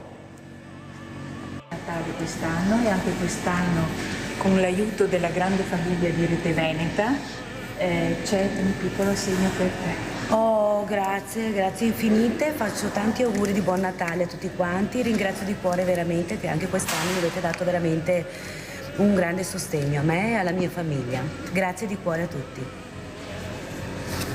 Allora, anche quest'anno con l'aiuto degli amici di Rete Veneta, con gli ascoltatori, abbiamo la possibilità di darvi un aiuto. Grazie infinite, grazie, grazie, veramente grazie. Tanti auguroni, sai? Grazie. Buone feste a te, a nome di Rete Veneta e di tutti i suoi amici che anche quest'anno hanno voluto farti un regalo che sceglierai tu pescando un numero. Va bene? Che numero è? 16. Numero 16. E come Rete Veneta e amici di Rete Veneta vogliamo farti un regalo. Siccome sono tanti, non sapevamo come fare, allora li abbiamo numerati. Peschi un numero e vediamo se sei fortunato, cosa viene fuori. Numero 3. Buon Natale, quest'anno ti deve far pescare il numero per vedere il regalino che Rete Veneta ha pensato per te. Ok, allora vediamo cosa riesci, se la fortuna ti è. Che numero hai preso? 78. La friggitrice. Grazie. Ce l'hai già? No, non ce l'ho. Hai bambini? Sì. Ecco, loro diventeranno pazzi perché così gli farai le patatine fritte. Va bene, Eccolo grazie qua. mille. Buona festa. Grazie mille. Non ci arrivo. Hai vinto un bellissimo ferro da stiro, va bene? Che a casa serve sempre questo, va bene? E con tanti auguri dagli amici del Centro Solidale e Rete Veneta, va bene? Ringrazio a tutti, soprattutto la Mirella che mi aiuta, me e la mia famiglia. Buon Natale alla Mirella e a tutti i suoi collaboratori. Fuori solo il primo io per non far malanni. Bello. Un bellissimo servizio di piatti, va bene, decorato. Bello. Ecco, con tanti auguroni di buone feste. Grazie, grazie. Ti ha dato questo, va bene? Va bene. E tanti auguri ancora di buone feste. Auguri anche a voi. Grazie. Anche quest'anno ringrazio tutti, soprattutto la Mirella, di questo ben di Dio. Sempre utile, va bene? Grazie mille, E ancora buone feste. tanti auguroni, Grazie buone anche feste a voi. anche a